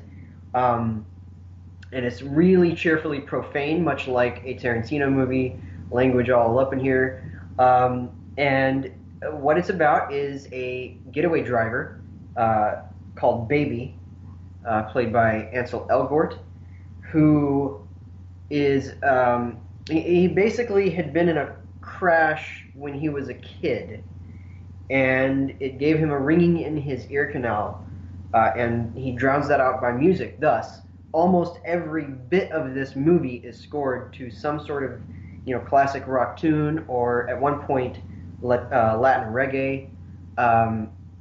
And speaking of which, about the Latin reggae, I want to say something that is absolutely ludicrous to Chase, who has not seen this movie yet. He's seeing it tomorrow, as I understand it. This movie might actually have the most clever warehouse shootout of the year. And that includes the movie about the warehouse shootout. And I will only say that, but yeah, I just note that I mentioned it when I mentioned a Latin reggae song. I'll just say that. All right. So this is the best ensemble so far this year. I think that the best performance in the cast is actually Kevin Spacey, who plays Baby's boss. The boss baby? I'm just kidding. Baby's boss, who is really completely and totally unreadable. You can't figure out if the guy's a straight up villain or not. And it's kind of amazing, because we can't really locate what makes this guy tick, but Spacey is able to. And so what he does is he doesn't really let us in on that. He plays the role as very deadpan, very straight-laced. He's occasionally really funny. He's occasionally really threatening. But it's kind of a masterful performance. It's one of my favorites this year. And, I mean, it's just filled out by actor after actor doing such terrific work. Ansel Elgort is just gentle, pure optimism. The same thing with Lily James, who plays the love interest that he makes. And then you got Jamie Foxx, who's also really funny and menacing in this role as a character named Bats. Um, and he really is Bats. He's just completely insane. And then you have John Hamm and Itza Gonzalez as a sort of a Bonnie and Clyde couple, sort of kind of a Bonnie and Clyde couple. It's just a load of fun, but it's also really clever, really well written. This movie basically puts an end to any others in the future trying to do car chases with the opening scene. Like, if y'all thought that the opening scene of Drive was great, oh boy, you haven't seen anything, because this movie is spectacularly entertaining in its car chases. Absolutely some of the most fun I've had in years, just pure fun, but it's also it has a great sense of plotting, because I'm telling you, there's a lot of stuff in here that's unexpected. And it takes advantage of that. It doesn't talk down to the audience in that way that, again, movies that seem to be kind of borrowing from the Tarantino model seem to do a lot of times. If there's a lot of fast dialogue, it's often comes across as smug. Here, it doesn't feel like Tarantino dialogue. It's its own rhythm. Each character is speaking at his or her own rhythm. It's almost like characters from a Tarantino screenplay, a Sorkin screenplay, and a Mamet screenplay all came together into one movie, because it doesn't feel like everybody, all of the cast is like in sync with each other, but it doesn't feel like any character is speaking like the other characters. It's each one has his or her own language, and a lot of profanity, but everybody's on their own wavelengths, and it's just fascinating to watch all of these disparate characters in this explosion of really colorful, phenomenally well-directed action and romance and comedy and all of it. I mean, it's everything. It's everything. Somehow only my number two, but I'll get into why that is in a second. Nevertheless, huge amounts of fun. And yes, I'm trying to build it up for Chase, who sees it tomorrow. Yeah, so a couple things. One, I was in the hospital when we were supposed to go to this screening, so trust me, I was hitting myself, because I was like, I was telling my doctor, I was like, can I just go for the night? Can you guys wheel me in there or whatever?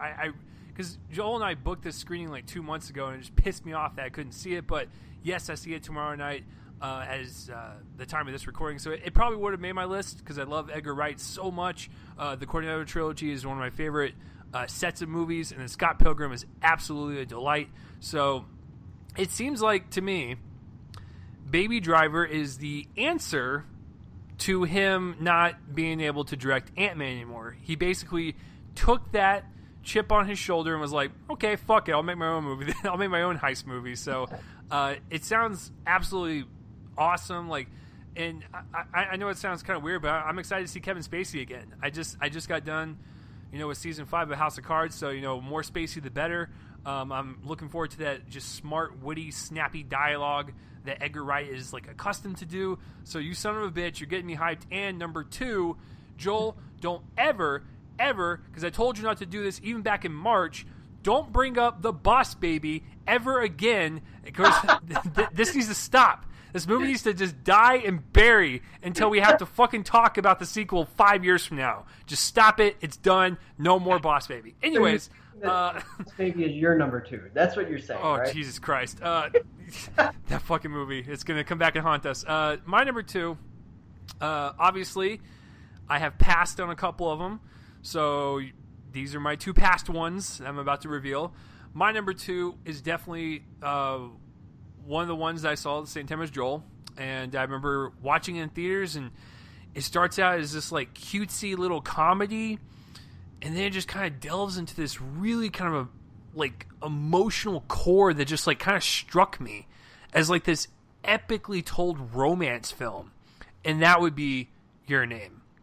I don't watch many anime films in theaters. I try to make it my mission to do that because back in February, the Alamo Drafthouse, once again, if you guys want to sponsor us, just let me know.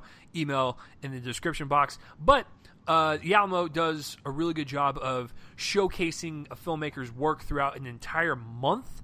And so Miyazaki / Studio Ghibli month was in February, and I saw Spirited Away for the first time. I saw Howl's Moving Castle for the first time. I saw Princess Mononoke for the first time. And I saw Ocean Waves for the first time.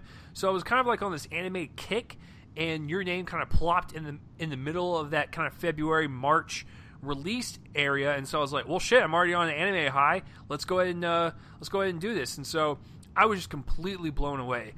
Just like what Joel said, the animation is spectacular. I love that awesome blend of hand-drawn and computer animation. It just adds like so much texture to it, and it doesn't seem like too shiny or whatever. It still has like that rustic animation edge you would want in an anime film. It's absolutely gorgeous. Like I said, it starts out as this really like kind of cutesy family comedy with this guy and this girl who can telepathically like switch themselves into each other's body. So in the very beginning of the movie, obviously Joel and I are dudes, so if we were to switch into a woman's body, what are we going to do? We're going to look at our tits and vaginas. I mean, that's what we're going to do, and that's what that movie kind of played on. I was like, yeah, that's exactly what we would do. And then, of course, the female going into the guy's body, looks at the junk. It's like, that's what you would do if you were switching bodies like this. And then, as the movie progresses, they want to kind of know where this is coming from. They want to get to know each other. And once they find each other, it's in the midst of this, meteor storm that's about to happen. It's about to collide with Earth. And it's a really good kind of parallel to their relationship kind of coming together as the meteors kind of coming to Earth. And it just kind of escalates super quickly, by the way, but it doesn't do it in such a rushed way. It just escalates into this really kind of emotionally powerful film. And the music was so epic and so sweeping. And like I almost brought tears to my eyes. Like, it was that well done. It just had such a great climax, and it just kind of ended so nicely. And I was like, wow. Like, that was a movie that started out really good and then just kind of amped up and ended on such a strong note to where I was affected by it. And I was like, wow, that was one of the best theater experiences I had all year. And to go back to what I was saying when Joel was talking about it, it was me and like 4 other people in there. Now, granted, I saw it early in the morning because me and Joel are weird that way. And I know Joel likes to see late night ones. I'm all about the early shows when there's like 3 people in there. So, but when the movie was done, I looked around just to kind of get a gauge of what people were thinking. Everyone was kind of in shock. Like, they were stunned, kind of like I was. I was like, did we all just see like the same like great thing? And I think everyone was like looking around, like talking with their spouses or whoever they were with. And of course, I was by myself, so I was talking to myself. And they were like, man, that was really good. Like, they were just kind of like little murmurs and whispers and whatnot.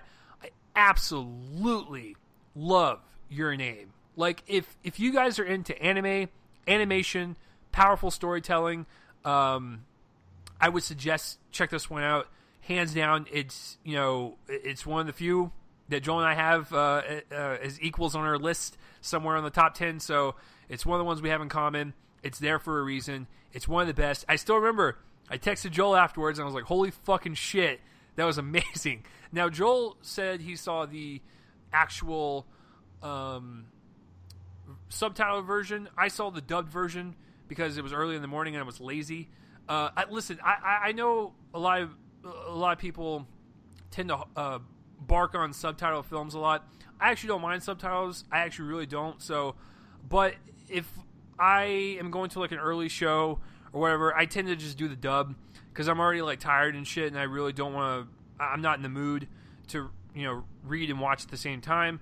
However, Japanese anime is definitely one of the ones that's like borderline too fast for me.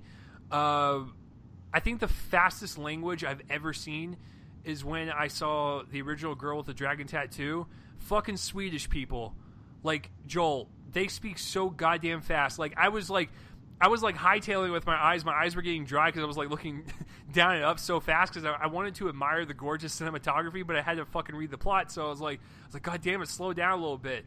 But definitely subtitles don't bother me. But I did see the dub version, and it wasn't bad. I usually have a problem with dubs because it just sounds too hokey. It just doesn't sound natural, and it sounds like they literally just recorded it and plopped it on top of the movie without actually mixing it into the movie. Your Name actually does a good job with casting good people to do the dub, so I didn't mind the dub, but I'm sure the subtitle version is the superior version. But as an overall experience, it is one of the best of the year, hands down. I wouldn't be surprised if this remained on my list. Let's just put it that way. So that is my number 2. I mean, hey, you've said everything. I've said everything. It's a great piece of work, and I certainly can't wait to see it again. I feel like maybe a second viewing would kind of knock out, the few problems I had. But my number 1, we're at it, folks. We're at the number 1 spot. My number 1 is, there's no question about it. I feel like this is going to be my number 1 when it reaches the end of the year, although, of course, I've said that many times early in the year, and it's not been that way. But nevertheless, I feel like this is a once-in-a-blue-moon treasure. This is the kind of film that I adore. I think that film should confront these things more often. And my number 1 film so far in 2017 is The Lost City of Z, directed by James Gray. This one tells the story of Percival Fawcett, who was a lieutenant colonel with the British Army, and he was sent into the forests of South America to find a city called Zed. That's what it's known as outside of the U.S., Z to us. And basically, he becomes obsessed with finding this city, and he also reaches a point of battling the members of the Geographic Society who induct him into their order because they want to colonialize the place after it is found. And he does not. He is radically opposed to colonialism, and this movie is about a philosophical battle between these two entities. And what kind of emerges is an examination of the differences between exploration and revisionism and colonialism. And it's incredibly, incredibly moving. Movies don't explore this enough. It has the feeling of a film from the 1970s, very much so in the cinematography, but also just in what it studies. We don't, like I said, we just don't see movies like this anymore. It has a lot of, it owes a lot to the film Aguirre, The Wrath of God, from director Werner Herzog, from 1972, one of the great films of all time. I believe at one point that was Roger Ebert's favorite movie ever. And this really reminds of that. I think it's somewhere in the same league as well. It is a masterpiece. It also features a great cast. You've got Charlie Hunnam as Fawcett. Certainly the best performance that he's given in a film, at least. He's restrained and determined to see this through. You have Sienna Miller as his wife, who the film ends on her character trying to search for something with as much determination as Fawcett is throughout the rest of it. Tom Holland is in it as, later on in the film, Fawcett's son. And Robert Pattinson in a great supporting performance as as Fawcett's sort of fellow on this journey. And I mean, you also get glimpses of the hardship of travel in these, backwoods areas in a time when travel wasn't very possible. And we see a cannibalistic society in one moment that's entirely run by politics. We see a political structure in what we expect cannibalistic societies to be just a bunch of primitive people with barely an understanding of even general civility. We don't expect in this movie to see that there is a cannibalistic society, but the cannibalism is entirely insular to their society. They have run an entire politics, a political structure, a socio-political structure, even on that terrible thing known as cannibalism. It's fascinating to see that. This is what movies are supposed to do. They are supposed to show us what we haven't seen before, and this movie does that in almost every scene. Every scene in this movie is a textbook of how to direct a movie. It took months and months and months and months to shoot this for James Gray. It was a labor of love. He's one of our best working directors. There's even a couple I need to see from him. Little Odessa, his debut from '94. I got to see Two Lovers, and I got to see We Own the Night. Those are the three that I need to see. But I've now seen three of his. The Yards was one of the great contemporary crime dramas of all time, as far as I'm concerned. The Immigrant from a few years ago was great, made my top 10 that year, or a later version of it. It's not printed anywhere, but a later version of my top 10 that year. It's one of the great immigration stories. And then now this, it's just the guy is one of the great filmmakers. He is able to take material and give us a human, compelling story about people, about characters who are beyond the third dimension in the third dimension in terms of their development. These feel like real people. It's 145 minutes, I believe. I honestly could have gone another 2 hours with this thing. It's not too short. I'm not saying that. It feels its length in the best way that I know how to say that phrase. The best movies are...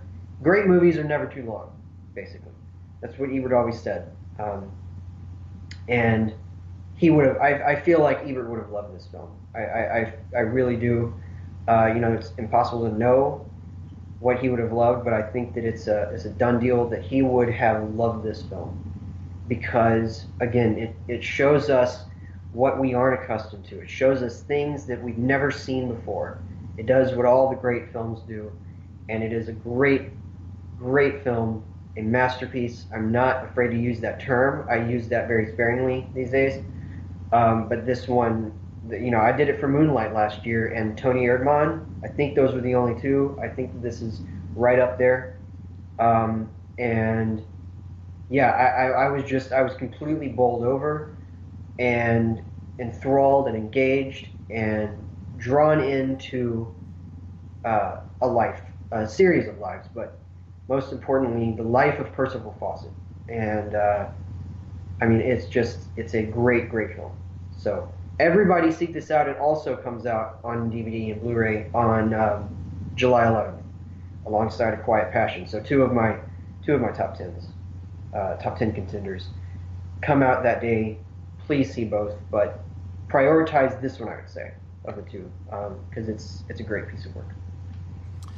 So, full disclosure, I have seen the movie, and it was the last film I saw at the Dallas International Film Festival. I could not review it. It's not because it was bad. What I saw was visually great. The reason why I couldn't review it is because I don't know if it was the theater mess up or if that was the actual sound mixing of the film, but it was so low in terms of how the dialogue was portrayed, how the sound effects were portrayed. It was so frustrating to watch it that I couldn't fully review it, so I have to wait until I fully see it again in the comfort of my own home when I can crank up the goddamn volume. Oh man, that was one of the most frustrating nights I've ever sat through a movie. So I have seen it. I liked what I saw. I would like to watch it again so I could hear it. No, it's definitely a good pick for sure. Because visually what I saw on it, you're right, it kind of had like this essence of like a 70s film. It had like this like orange golden glow around it, which kind of made it, almost made it feel like a classic already before the movie was even done. So definitely a good pick. Now, you mentioned that you are not afraid to throw around the word masterpiece and use it when it's appropriate to your liking. I feel like, because I've seen this movie 3 times now, I feel like this is a masterpiece within its genre, and it's going to be one of the best, and hailed as one of the best for decades to come. Not just many years from now. I'm talking decades, folks. My number one, ever since I saw it in early February, because I went to an extreme Vance screening of it, I was blown away the first time, blown away the second time, got it on Blu-ray, watched the black and white version, and it is still my favorite film of the year so far, and I will guarantee you that Logan and Your Name both will probably be on the top 10 at the end of the year. Logan is such an amazing piece of film. Not only is it a great superhero film, it's a great X-Men film, it's a great performance from Hugh Jackman, great performance from Patrick Stewart, it's a great Western, it's a great drama, it's just a great fucking film in general. And I'm talking all across the board. Whether you want to talk about the brutal, expert direction from James Mangold, or the wonderful script that, you know, applies the sarcastic type of humor from Wolverine all the way to heartfelt moments towards the end of the film, which I didn't even think they were able to pull off, to the acting from, like I said, Hugh Jackman and Patrick Stewart, but also from newcomer Daphne Keane, who does a very good job. And towards the very end of the movie, you really see why they picked her as X-23. She really kind of brought the heart and the weight that you would want, not only within the story, but to the character of Wolverine himself. And of course, Boyd Holbrook, like Joel said, very fun villain to watch with his overblown Southern accent. Listen, folks, if you guys aren't aware, Joel and I are in Texas, and we don't really have accents, but I know some people that have overblown accents like that, and it just astounds me that they go walk throughout life like that. No, on top of all that, it's really just an exhilarating, brutal look into this character who is so damaged at this point that if you were a fan of the first film like I was, and I'm not going to lie, I think 5% as to why I love this movie so much is nostalgia. I'm not going to lie. I grew up with this guy. I was 10 years old when the first X-Men came out. I loved it. I loved Hugh Jackman's portrayal. He had that sarcastic, harsh edge to him, but you could always tell that he was a person that's willing to help people. He was a perfect anti-hero in that sense. And then, of course, X2. And as the movies went on, you're like, dude, he's this role. We're never going to find... Like, you can replace Wolverine. They're going to, but Hugh Jackman set the standard, and you're going to really have to go above and beyond to really outdo him. But one of my main issues of the X-Men growing up is that Wolverine, like Joel said, he's busting fucking metal claws out of his knuckles. You got to see the blood. This is one of those characters to where, like, no, they didn't just throw the R rating just because they thought it would be edgy and cool because Deadpool did it. No, this character requires it to be R-rated. Not only is he violent, with knives coming out of his knuckles, you have to see blood, because knives, when they shoot through skin, it's not going to be clean PG-13 violence. That's the first thing. And the second thing, he does curse a lot in the comics. So it was nice to see him just kind of be full blown out loose with the F-bombs. Even Patrick Stewart has a couple funny lines with the F-bombs. She's like 10, I'm like fucking 90. It's good stuff. And on top of all that, the supporting cast is really well done. I actually thought Stephen Merchant was really great as the kind of albino mutant. A very small role, but I believed every single word that came out of his mouth. I was like, yeah, I believe that you looked after Professor X for all these months or years or however long. It's just a really heartfelt movie about family and really just kind of doing what's right and kind of going out on top. Like, Wolverine at this point in the movie knows, I mean, shit's not going to end well for him. And so he realizes this is one last thing he can do and he takes Professor X with him, and they just have this like last epic road trip journey that has a lot of twists and turns into it. There's a lot of stuff that I didn't even see coming. There's a lot of stuff that happens unexpectedly. It really provides like an extra, like an emotional weight to it, which, like I said, it's very effective. Like, holy shit. Is the acting so good in this that I cried all 3 times? I did. Like, they're so convincing on screen that I felt like I was watching, like, real-life people dying, and these are comic book characters. I do have a couple of minor issues. I'm with Joel. The villain, very forgettable, very just kind of, like, there. But I think at this point in the game, when your movie is called Logan, I just want you to primarily focus on Logan in the character of Logan. So if your villain's a little subpar, I can actually excuse it just a little bit. But I think what Joel said, it's kind of like got that nice balance, because even though the main villain is kind of weak, Boyd Holbrook balances out as a better villain, and he's like the henchman.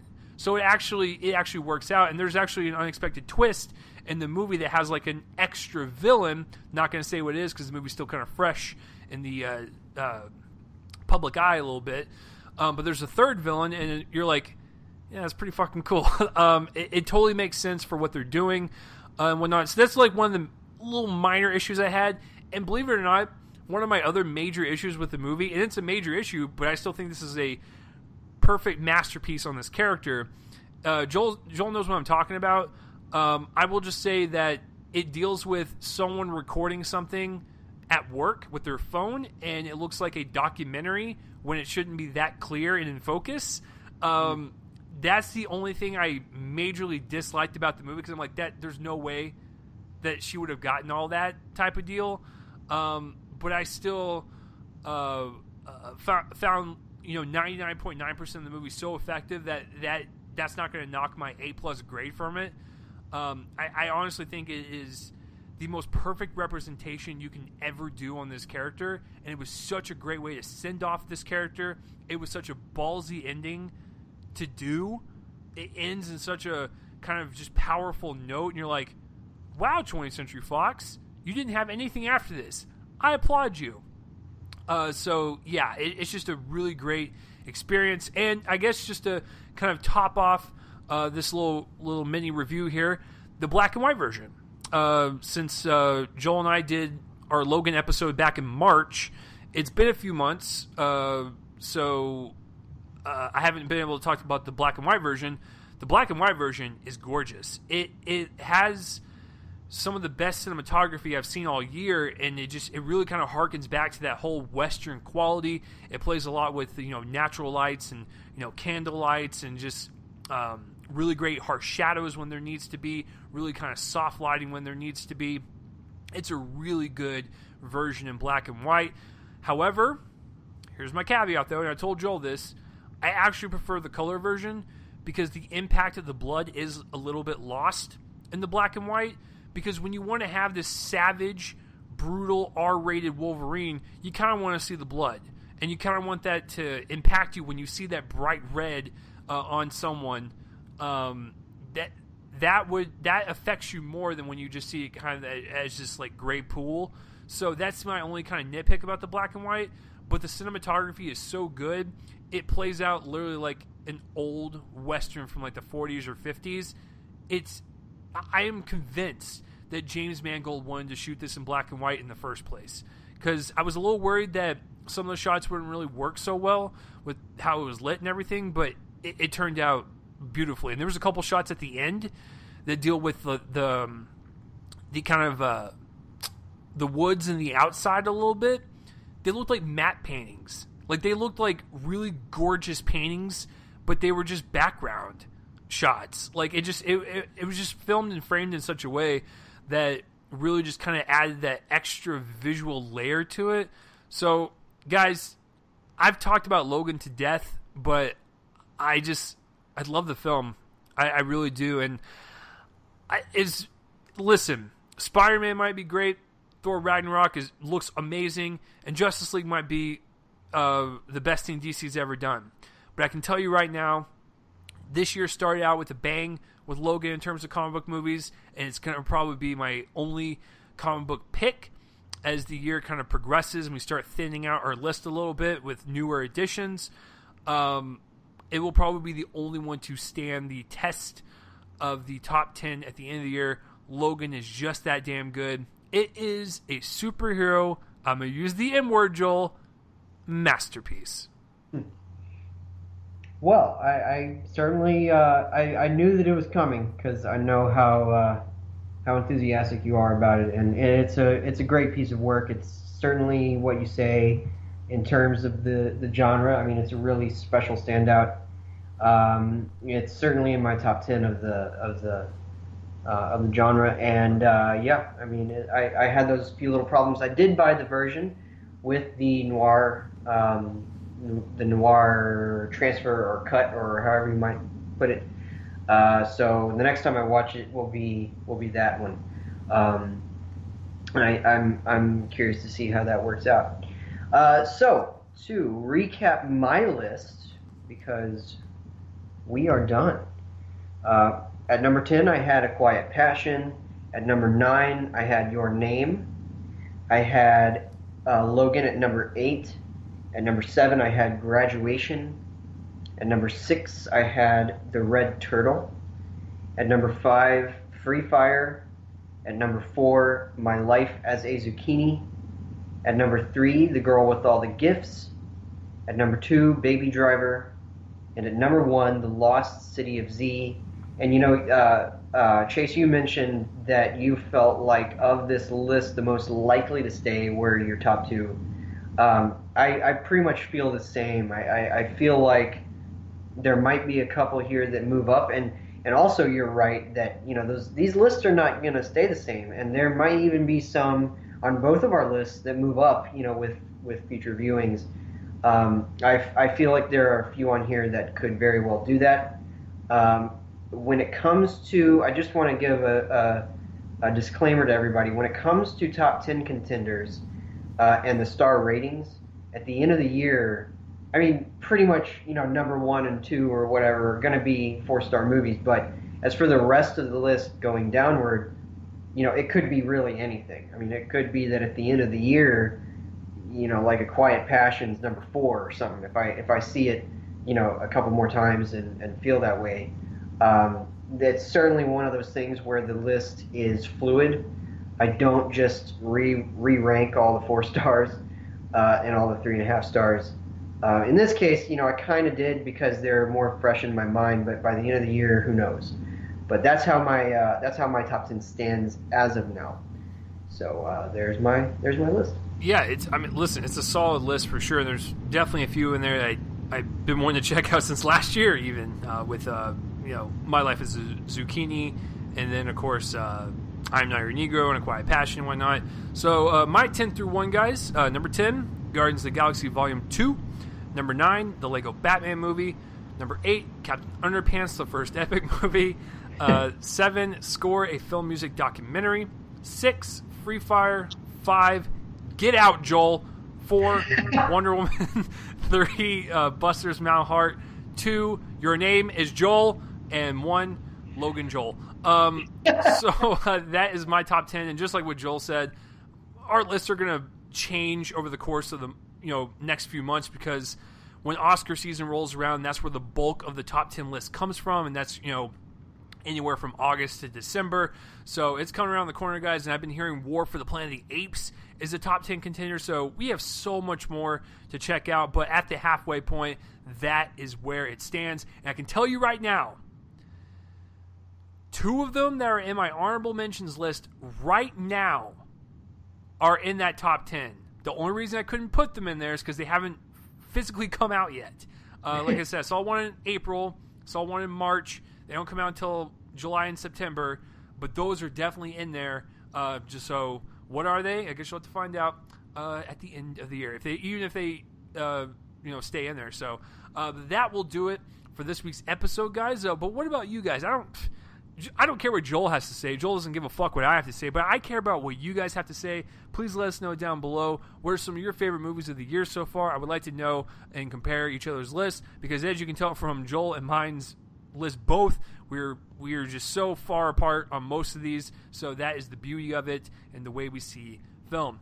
Next week, for episode 190, speaking of superhero films, Joel and I are going to go back to Spider-Man Homecoming. That comes out. It's going to be the first Marvel-Sony collaboration, which will be very interesting.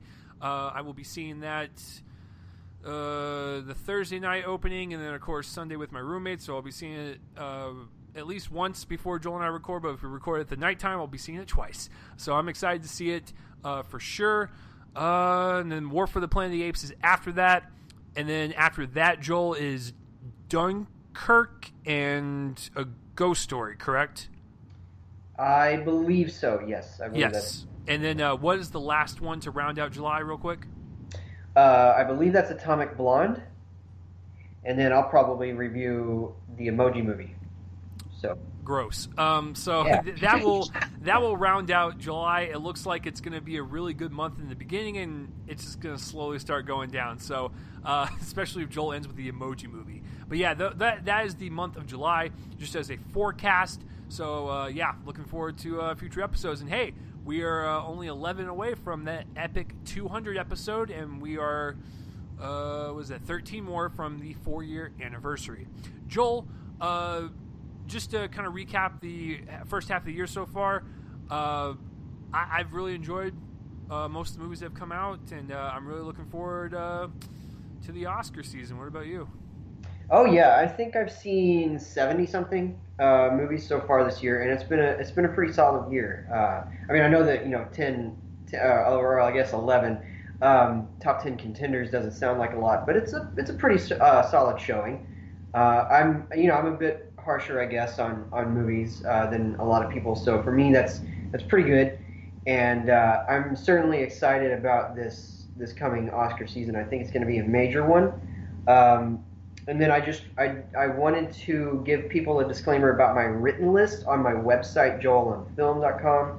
That'll be dropping this Saturday, the day after this recording drops.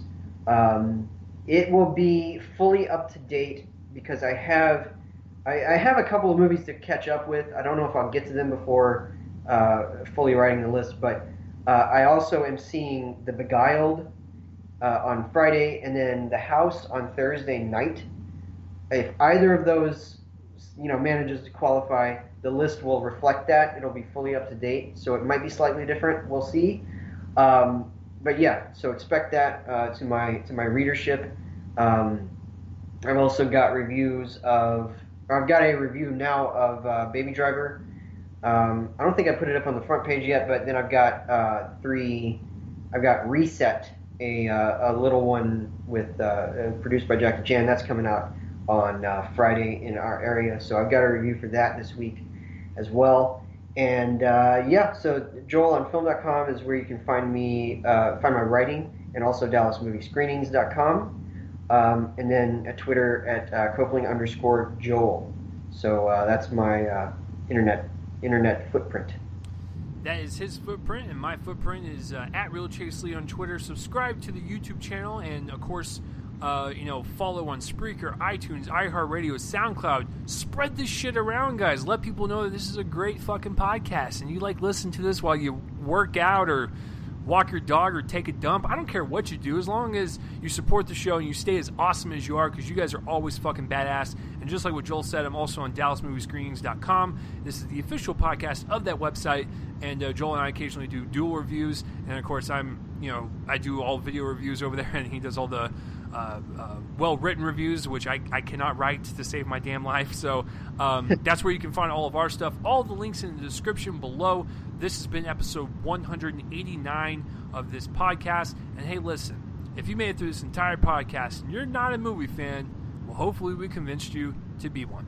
The intro and outro music is done by my friends band Fervent Roze. Like I said, all the links in the description. Speaking of them, let's play them out to end this episode. You guys are fucking awesome. Peace be with you. Spider-Man Homecoming, y'all. I'm excited for that shit. Play that music.